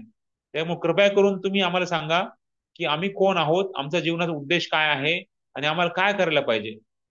चैतन्य महाप्रभूंनी त्या सर्वांची नम्रता बघून ते म्हणले तुमची नम्रता माझं हृदय पिघळतंय, असं तुम्ही एवढं नम्र बनू नका म्हणे. म्हणजे ते खरंच नम्र होते, असं नाही की दाखवायला त्यांनी बोलले किंवा बोलायचं म्हणून बोलले, असं एटिकेट आहे म्हणून एखादं सदाचार असं असायला पाहिजे असं बोलले नाही. त्यांना खरंच त्यांच्या हृदयातून त्यांना वाटत होतं की आम्हाला काही माहित नाही आहे, तुम्ही कृपा करून आम्हाला सांगा म्हणून. तर हे सर्व त्यांचं प्रामाणिकता आणि नम्रता बघून चैतन्य महाप्रभू खूप खुश झाले. तर त्यांना आलिंगन दिलं. चैतन्य महाप्रभूंनी त्यांना आचार्य बनवलं. चैतन्य महाप्रभूंनी असं बघितलं त्यांनी काही पुस्तक लिहिलं नाही, पण रूप आणि सनातन गोस्वामींच्या माध्यमाद्वारे आज समाजाला त्यांनी एक खास करून गौडे संप्रदायामध्ये एक आदर्श ग्रंथांची रचना करून आपल्याला दिली. त्याच्यामुळे आज आपण त्यांनीच लिहिलेले हे वचन आणि त्यांचं हे पुस्तक वाचत आहे. तर जसं ब्रह्माजीला कृष्णाने ज्ञान दिलं, तेने ब्रह्महृदय आदि कवये, तर त्याचप्रमाणे आपल्यालाही चैतन्य महाप्रभूंनी परंपरेतून रूप गोस्वामी सनातन गोस्वामीद्वारे आपल्याला हे ज्ञान दिलेलं आहे. तर जे ज्ञान कृष्णाने ब्रह्मा दिलं तेच ज्ञान आपल्याला आज रूप सनातन गोस्वामींच्या द्वारे चैतन्य महाप्रभूंनी आपल्याला दिलेलं आहे. त्यामुळे त्यांना आपण नेहमी दंडवत प्रणाम आणि कृतज्ञता व्यक्त केली पाहिजे. तर श्रवण हे खूप महत्वाचं आहे. भगवंताने आपल्याला 2 काम दिलेले, तर ते खूप आपण त्याचा योग्य फायदा श्रवण करण्यासाठी दिला पाहिजे. आता भौतिक जगामध्ये खूप काही गोष्टी श्रवण करण्यामध्ये, जसं टीव्हीवर नेहमी काही ना काहीतरी न्यूज मिळतील तुम्हाला. तर काही वेळेस आम्ही बघतो भौतिकदृष्ट्या लोक बऱ्याच वेळेस भक्त नसतात, तर त्यांना काही ना काहीतरी रेडिओ किंवा टीव्ही नेहमी चाललेलं असते. आज की ताजा खबर, म्हणजे काही ना काहीतरी वेगवेगळ्या गोष्टी ते ऐकणार. आणि बघितलं तर त्या सगळ्या बातम्या ज्या आहेत, एक तर आपलं जे मन आहे तर त्याला आकर्षण होऊन जातं, आणि भौतिक गोष्टीबद्दल असं आकर्षण लवकर होऊन जातं. कारण भौतिक जग असं बनलेलं आहे की त्या भौतिक गोष्टी आपल्याला भगवंताचं विस्मरण करतील, आणि त्या खूप आकर्षण वाटतील आपल्याला. तर कारण हे भौतिक जग आहे ना, हे आध्यात्मिक जगत नाहीये. आध्यात्मिक जगतामध्ये सगळ्या गोष्टी, सगळं वातावरण हे भगवंताला केंद्र ठेवून बनवलेलं आहे. त्यामुळं तिथं सगळं भगवंताचं स्मरण आहे. इथं आपल्याला भगवंताला स्मरण करायचं म्हणलं तर खूप खूप खूप त्याला, जसं नदीच्या प्रवाहानं गेलं तर आपल्याला खूप सोपं जाईल, पण नदीच्या प्रवाहाच्या विरोधाने गेलं तर आपल्याला त्याला खूप कष्ट करावं लागतंय, त्याला उलट फिरावं लागतंय, त्यामुळे त्याला खूप कष्ट आहे.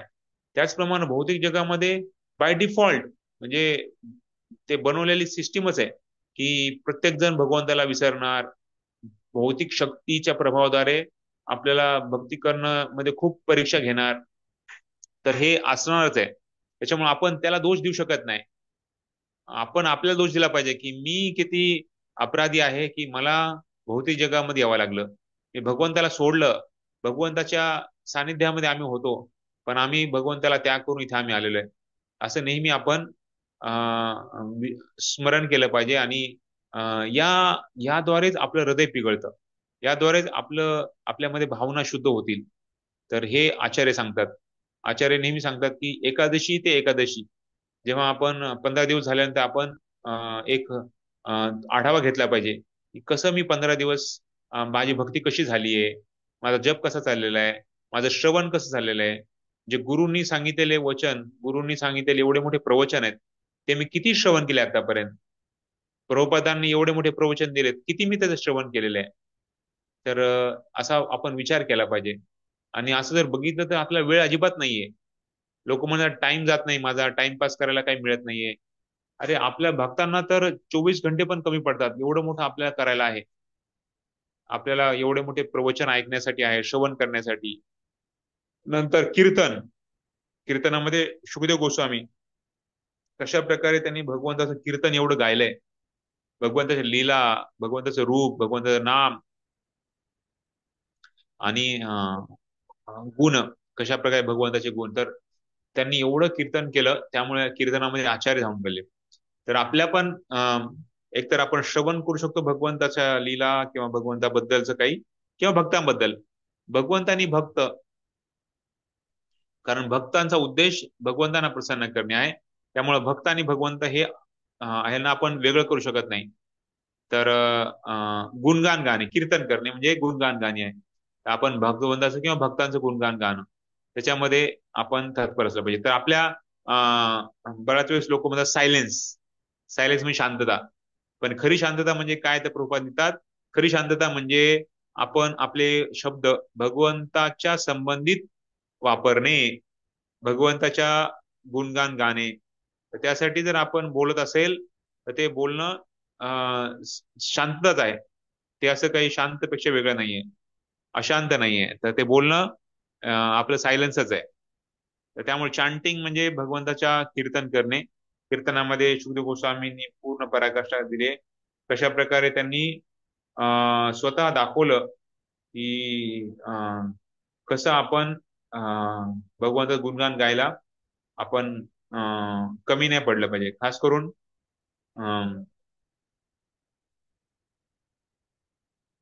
त्यांनी पण शुकदेव गोस्वामी जीवनाचे ध्येय केवळ श्रीमद भागवताचे कथन करून प्राप्त केले. तर त्यांनी पण पहिले श्रवण केलं, त्यामुळे कीर्तन करू शकले.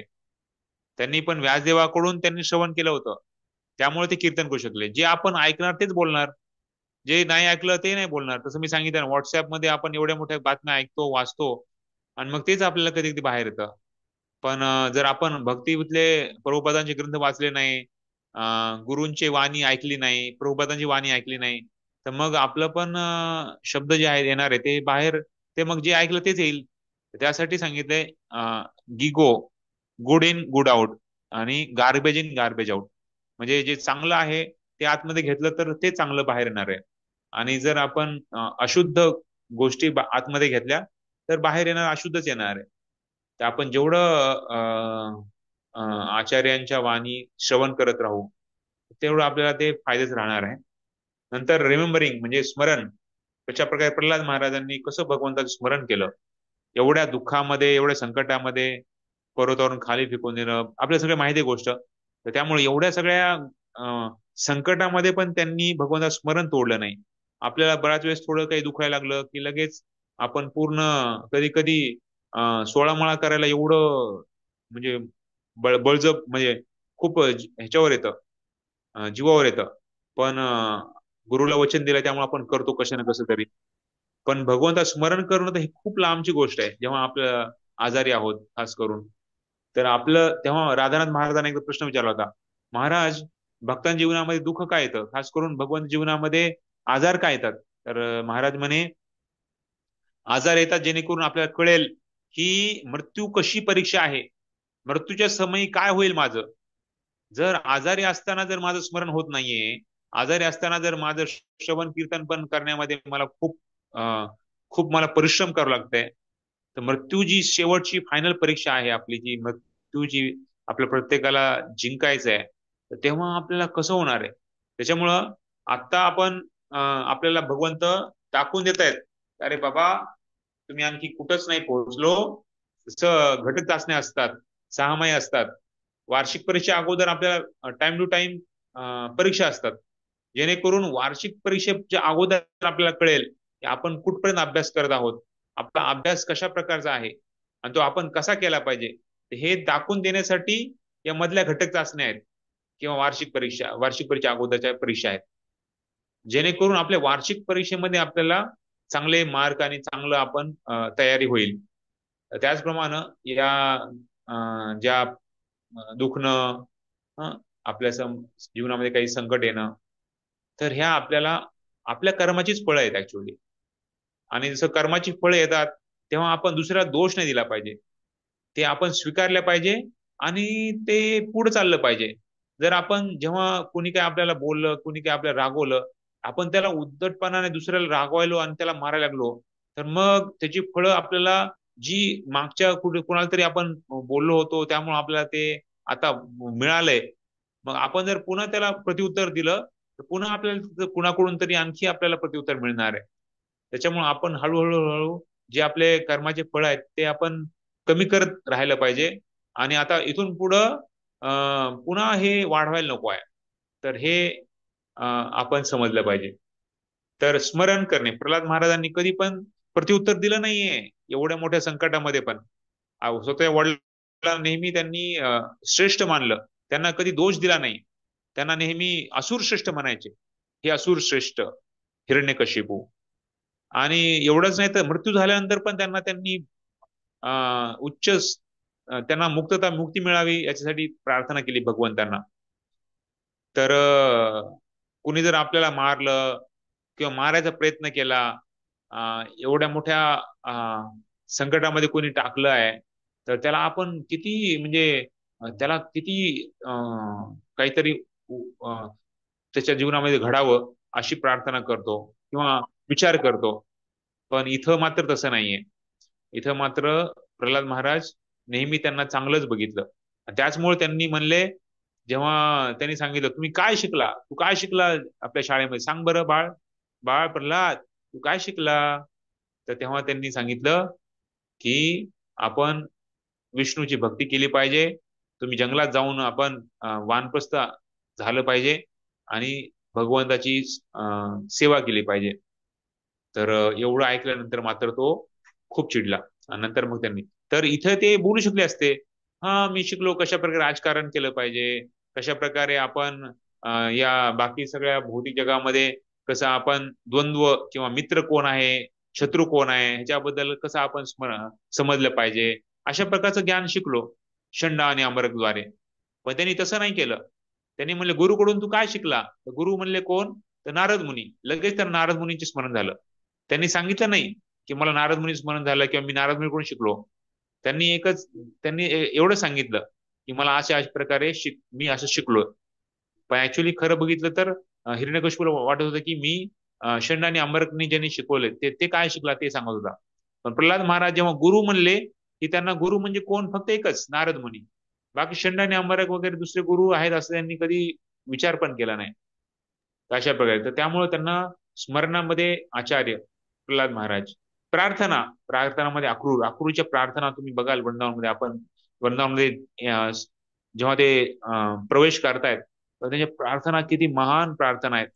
ते नेहमी म्हणजे तिथं ते जमिनीवर पडून ते उलट पालट करत आहेत, एवढे भगवंत चरण स्मरण करून त्यांनी प्रार्थना करत आहेत. एवढंच नाही तर मी भगवंताला घेऊन येणार आहे, कशासाठी, जो कंस आहे तो कृष्ण बलरामला मारण्यासाठी बोलवत आहे आणि मी भगवंताला घेऊन येत आहे आणि कंसाची मी आज्ञा पाळत आहे. तर भगवंत मला काय म्हणतील की तू आम्हाला घेऊन येतस पण आम्हाला उद्देश आहे मारावं म्हणून. तर तिथं पुन्हा ते प्रार्थना म्हणतात की भगवंता तुम्ही सगळ्यांचं हृदय जाणता, त्यामुळे तुम्ही नक्कीच मला वेगळं समजणार नाही. मी तुमचा भक्त आहे आणि तुमच्या या लीलेमध्ये मी एक छोटासा भाग म्हणून ही एक आज्ञा पालन करत आहे, तुम्हाला तिकडे घेण्याची, मथुरामध्ये घेऊन जाण्याची. अशा प्रकारे प्रार्थना करतात. तर त्यांच्या प्रार्थना खूप प्रसिद्ध आहेत. अक्रूरजी त्यांनी खास करून प्रार्थनेद्वारे वंदन करून त्यांनी यश प्राप्त केलं. त्याच्यानंतर भगवंत चरण कमलाची जी सेवा आहे लक्ष्मीजी करत आहे. लक्ष्मी देवीने यश प्राप्त करण्यासाठी स्वतःला भगवंत चरण कमलाची सेवा करण्यात मग्न केले. दासी आहे म्हणून लक्ष्मीजी भगवंताची दासी बनत आहे, चरण कमलाचं सेवा करत आहे. आणि त्यानंतर कशा प्रकारे प्रथू महाराजांनी मंदिरातील पूजनाद्वारे यश प्राप्ती केली. सेवा भावनेमध्ये हनुमंत कशा प्रकारे काही करायला तयार होते. ते गंधमादन जे पर्वत आणायचा होता, त्यांनी विचार नाही केला की मला तो उचलेल का, मी किती वेळ तो तिकडून इकडे आणेपर्यंत मला जमेल का. त्यांनी असा विचार नाही केला. त्यांनी लगेच मला आणायचं आहे ना, लगेच त्यांनी उडी मारली, लगेच घेऊन आले. तर हनुमान यांची सेवा भावनेमध्ये खूप तत्पर आहे. आणि मैत्री म्हणजे अर्जुनांनी कशा प्रकारे एक स्वरूपामध्ये भगवंताची सेवा केली आणि त्यांचं यश प्राप्त केलं. भगवंताचे महान मित्र म्हणून अर्जुनांनी खूप प्रसिद्ध आहेत. आणि त्यानंतर बली महाराजांनी पूर्ण शरणागती, आत्मनिवेदन त्याला म्हणतो आपण, पूर्ण शरणागत, तर सर्वस्व अर्पण केलं भगवंतांना. जेव्हा आपल्याला माहिती आहे कशा प्रकारे शुक्राचार्यांनी सांगितलं, अरे ते कृष्ण आहे, विष्णू आहे, वामन रूपामध्ये आलाय, तर त्याला तू पूर्ण देऊ नकोस. पण बळी महाराज म्हणे, अरे जर हा विष्णू असेल तर माझं सर्व यश, माझं जे काही माझ्याकडं आहे ते सगळं भगवंताचे आहे. आणि माझं जीवनाचा ध्येय असला पाहिजे की सर्व भगवंतांना अर्पण केलं पाहिजे. आणि त्यांनी लगेच पूर्ण आत्मसमर्पण केलं. आणि त्यानंतर भगवंतांनी त्यांना स्वतःला देऊन टाकलं त्यांनी. तर अशा प्रकारे आणि शेवट सांगितलंय, हे सर्व 9 प्रकारची भक्ती अमरीश महाराजांनी केली. बघा, एक भक्ती करायला किती म्हणजे वेळ, किती शक्ती, किती पैसा, म्हणजे सर्व काही लागतं. पैसा म्हणजे बाकी भगवंताची सेवा करायची म्हणजे थोडंफार तर लागणारच. पण इथं बघितलं तर अमरीश महाराजांनी या सर्व 9 पद्धतीमध्ये भक्ती केलेली आहे, 9 प्रकार. त्याच्यामुळेच एवढं मोठं गुण त्यांच्याबद्दलचं गुणगान इथे गायलेलं आहे. तर अमरीश महाराज एक मोठे आदर्श आहेत आपल्याला. त्यांचा आणखी पूर्ण डिटेलमध्ये तुम्ही वाचू शकता. हा अध्याय खूप चांगला आहे, खूप प्रेरणादायक आहे आणि खूप आपल्या जीवनामध्ये एक चांगले धडे आपल्याला शिकवत आहे की कसं भक्त असला पाहिजे आणि कसं तो दुसऱ्यांना कशा भावनेमध्ये त्यांनी वागणूक दिली पाहिजे. आणि भक्त आहे आणि कोणी योगी आहे तर त्यांना कमी दर्जा लिहिला पाहिजे असं नाहीये. तर ते कधी म्हणले नाही की मी भक्ती आहे, मी खूप शुद्ध भक्त आहे, तुम्ही तर काहीच नाही, तुम्ही तर योगी आहे, तर तुम्ही सिद्धी प्राप्त केली असेल, पण मी तर भक्त आहे असं त्यांनी कधी स्वतःला समजलं नाही. त्यांना पण एवढा आदर दिला, सन्मान दिला की 1 वर्ष त्यांनी तपस्या केली होती आणि दुसरं वर्ष त्यांनी दुर्वास मुनी जाऊन दुर्वास मुनी फिरत करत 1 वर्ष जाऊन आले, तोपर्यंत त्यांनी तिथे थांबले होते, हात जोडून थांबले होते. आणि तेव्हा दुर्वास मुनी येऊन त्यांच्या चरणावर पाया पडले. आणि तेव्हा मग अमरीश महाराजांना खूप वाईट वाटलं. त्यांनी मग त्यांना उठवून त्यांना आलिंगन दिलं.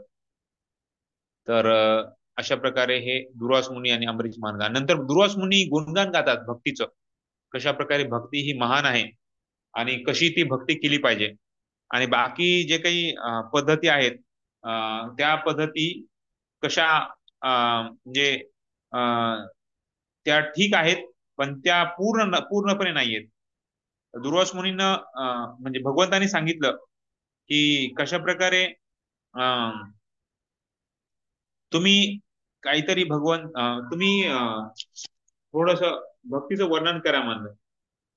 तर तेव्हा मात्र दुर्वास मुनी भगवंतांना बोलतायत, खास करून अमरीश महाराजांना बोलतायत की यन्नामस्तुती मात्रेन पुमान भवती निर्मल तस्य तीर्थपद किंवा दासानाम अवशिष्यते.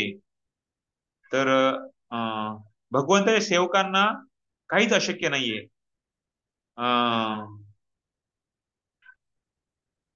भगवंताचं हे नाव आहे, भगवंताचं जे नाव आहे हे एवढं शक्तिशाली आहे की ते लगेच शुद्ध करतं लोकांना.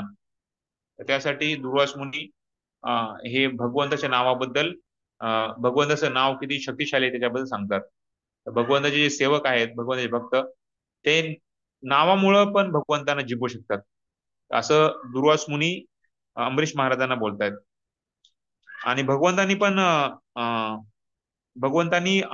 दुर्वास मुनींना काही श्लोक सांगितले.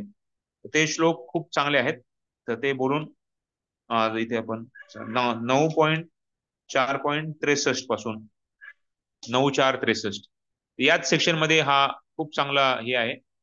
तर कसं भगवंत आपल्या भक्ताबद्दल काय भाव आहे ते सांगतात. तर जसं इथं दुर्वास मुनी सगळीकडे जाऊन आले, ब्रह्मा, शिवजी आणि विष्णू, पण त्यांना कुठं माफी नाही मिळाली, त्यांना कुठे संरक्षण नाही मिळालं, कारण चक्र त्यांच्या मागेच फिरत होतं. तर तेव्हा मात्र विष्णूजी म्हणे की तुम्हाला जर पाहिजे असेल तर तुम्ही काय करा, माझ्या भक्ताकडे जावा, आणि माझा भक्तच तुम्हाला जेव्हा माफ करेल तेव्हा तुम्हाला सर्व काही या चक्रापासून, सुदर्शन चक्रापासून तुम्हाला मुक्ती मिळेल. त्यामुळे भगवंत गुणगान गातायत आपल्या भक्ताचं, दुर्वास मुनीला सांगतायत. तर सर्वांनी म्हणा, श्री भगवान उवाच. श्री भगवान उवाच. अहम भक्त पराधीनो. अहम भक्त पराधीनो. फ्रीज मध्ये आहे सगळं. ही स्वतंत्र द्विज. स्वतंत्र साधुभिर्ग्रस्त हृदयो. भक्तैर्भक्तजन प्रिय. तर याच्यामध्ये भगवान सांगतायत कशा प्रकारे मी माझ्या भक्तांद्वारे मी कंट्रोल केला जातो. म्हणजे माझे भक्त मला म्हणजे कंट्रोल करतात. तर असं सांगतायत. तर मी पूर्ण माझ्या भक्तांच्या अधिपत्याखाली आहे. आणि एवढंच नाही, तर माझ्यामध्ये स्वतंत्रता नाहीये काही, मी अस्वतंत्र आहे. आणि कारण माझे भक्त जे आहेत ना, त्यांच्यामध्ये भौतिक इच्छा नसते, आणि मी त्यांच्या हृदयामध्ये स्थिर आहे. साधुबीरग्रस्त हृदय, मी त्यांच्या भक्तांच्या हृदयामध्ये स्थित आहे. आणि माझ्या भक्तांबद्दल काय बोलावं, एवढंच नाही, जे माझ्या भक्तांचे भक्त आहेत ते मला खूप जवळचे आहेत, मला ते खूप प्रिय आहेत असं म्हणतात. म्हणजे भगवंत सांगतायत दुर्वास मुनींना की माझ्या भक्त हे किती महान आहेत, त्यांच्याद्वारे मी संयम केला जातो, मी कंट्रोल केला जातो. आणि माझ्यामध्ये मला स्वतःला काही दुसरं काही म्हणजे मी त्यांच्यावर पूर्ण अवलंबून आहे. स्वतः मी काही हे नाहीये, स्वतःमध्ये माझ्याकडे काही नाहीये. जे माझे भक्त जसं मला हे करतील, कारण माझ्या भक्तामध्ये भौतिक इच्छा नाहीये. तर हे खूप महत्वाची त्यांनी सांगितली. एक भक्ताची पहचान काय असते, भक्त म्हणजे काय असतो, तर भौतिक इच्छा परे. तर असं इथे भगवंत सांगतायत. आणि त्यानंतर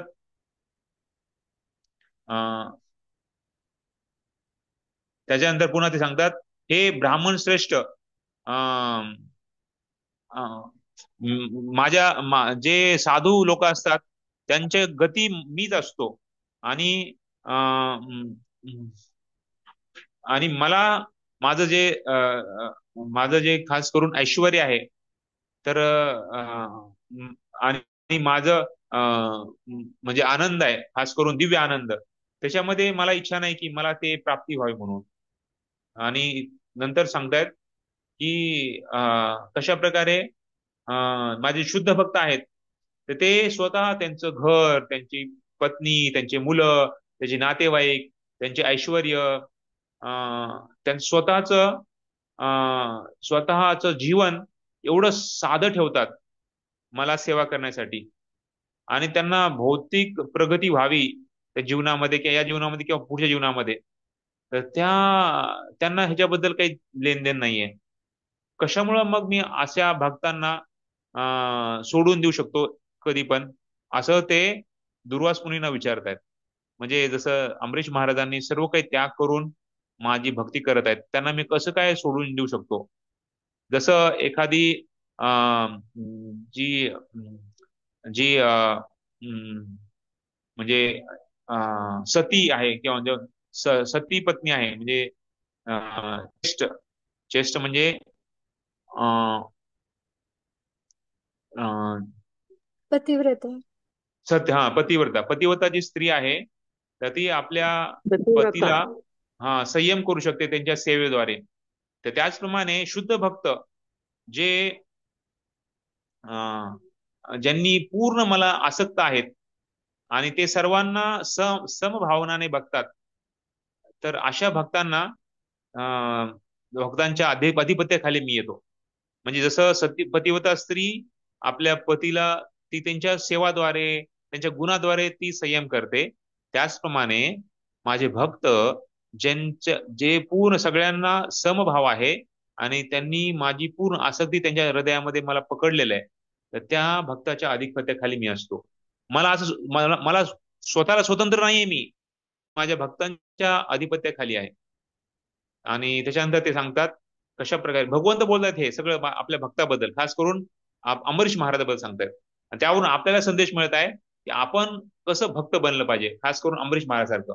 तर माझे भक्त जे नेहमी माझ्या भक्तीमध्ये, माझ्या प्रेममय भक्तीमध्ये लागून नेहमी समाधान त्यांना असतं. आणि त्यांच्यामध्ये या 4 ज्या मुक्ती आहेत, सालोक्य, सारूप्य, सामिप्य आणि सारष्टी, याच्याबद्दल त्यांच्यामध्ये त्यांना इच्छा नाहीये. तरी त्यांच्या सेवेद्वारे त्यांना ते सहज मिळालं तरी पण त्यांना ही मुक्ती मिळावी अशी इच्छा नाहीये. तर मग स्वर्गीय आनंद किंवा मुक्ती मिळणं हे त्यांना अजिबात त्यांना ते नको आहे.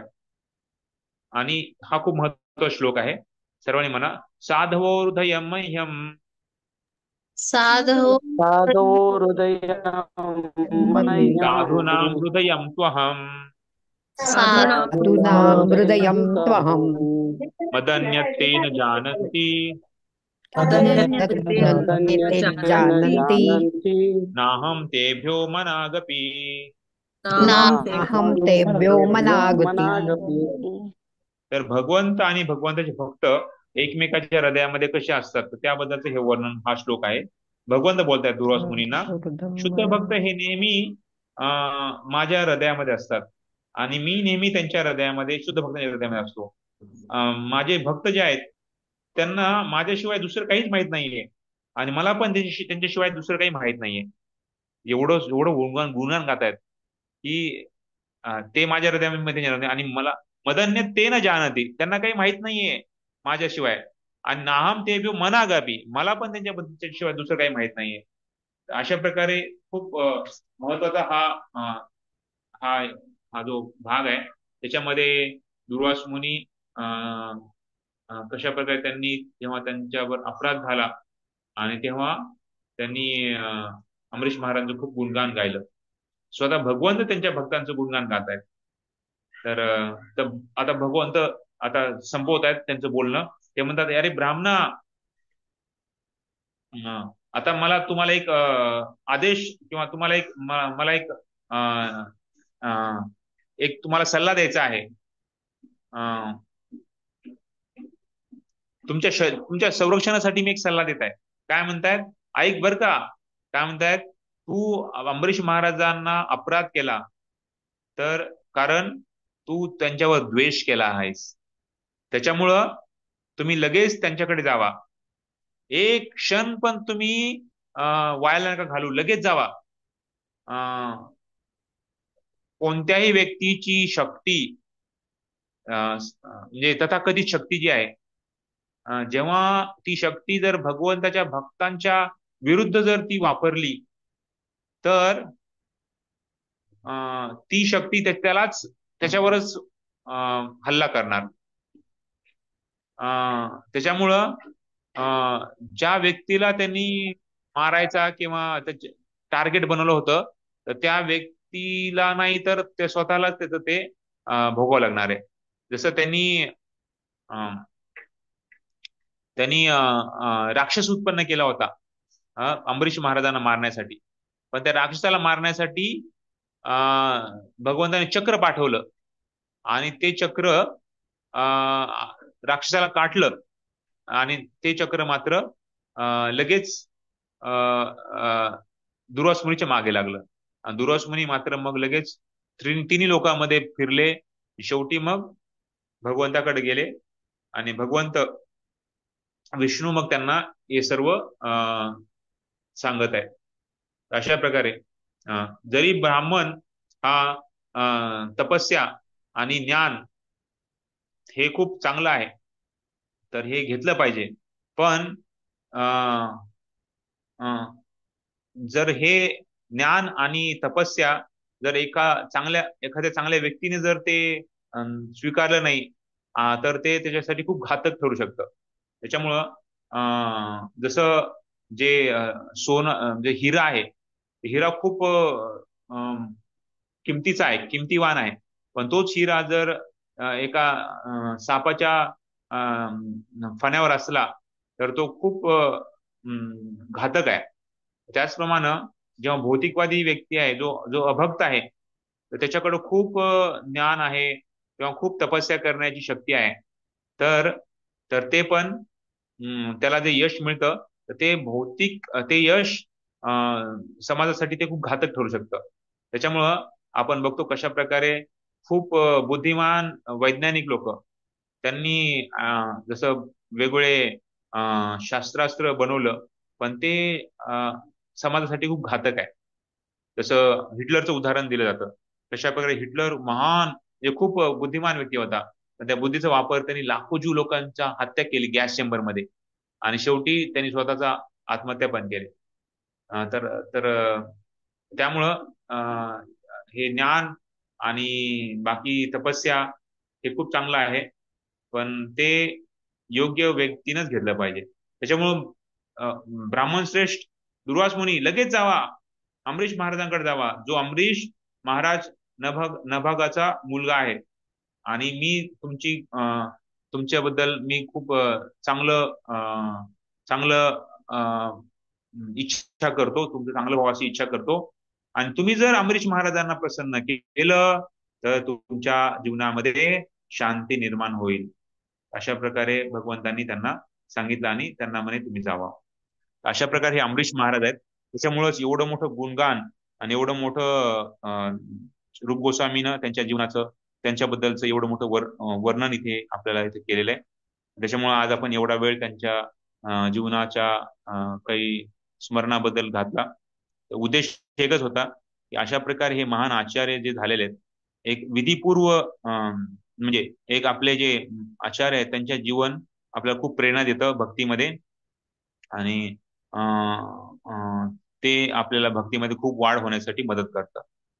तर अशा प्रकारे आपण स्वतःची नऊ प्रकारे वेगवेगळ्या आपण भक्तीमध्ये आपण करू शकतो. 1 किंवा 2 किंवा 3 किंवा अशा प्रकारे सर्व भक्ती आपण प्रकार आपण आपल्या जीवनामध्ये करू शकतो. पण खास करून आपल्याला श्रवण आणि कीर्तन हे खूप खूप महत्वाचे सांगितले प्रभुपादांनी. श्रवण कीर्तन हे महत्वाचे अंग आपल्या जीवनामध्ये आपण केले पाहिजे, जेणेद्वारे आपण बाकी सर्व जे प्रकार आहेत ते पण आपल्या जीवनामध्ये घडतील. हरे कृष्णा. कोणाला काही प्रश्न आहे का?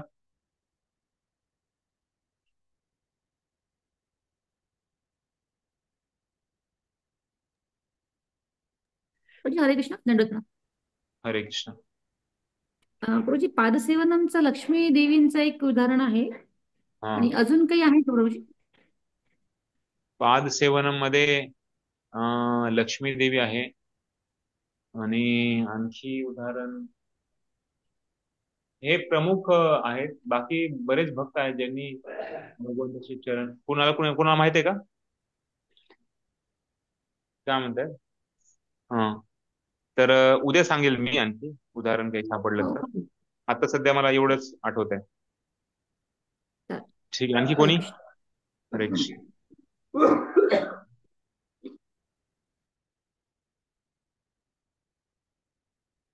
ठीक आहे, धन्यवाद. तर मग उद्या आपण पुन्हा रागात्मिका भक्ती 15वा अध्याय आपण चालू करूया, ज्याच्याद्वारे बहुतेक हा उद्या संपेल. आणि मग बाकी शेवटचे 3 अध्याय राहतात, 16, 17, 18, 19, 4 धडे राहतात. तर ते 4 धडे पण उरलेले. हा आपला 19वा अध्यायापर्यंत आपला हा पहिला सेक्शन आहे. त्याच्यानंतर 19 अध्यायामध्ये हा आपलं पुस्तक भक्तिरसम सिंधू आपण कम्प्लीट करतो. ठीक आहे, तर उद्या आपण रागात्मिका भक्ती चालू करूया. हरे कृष्णा. श्रील प्रभुपाद की जय. श्रील रूप गोस्वामी पाद की जय. जय. हरे कृष्णा.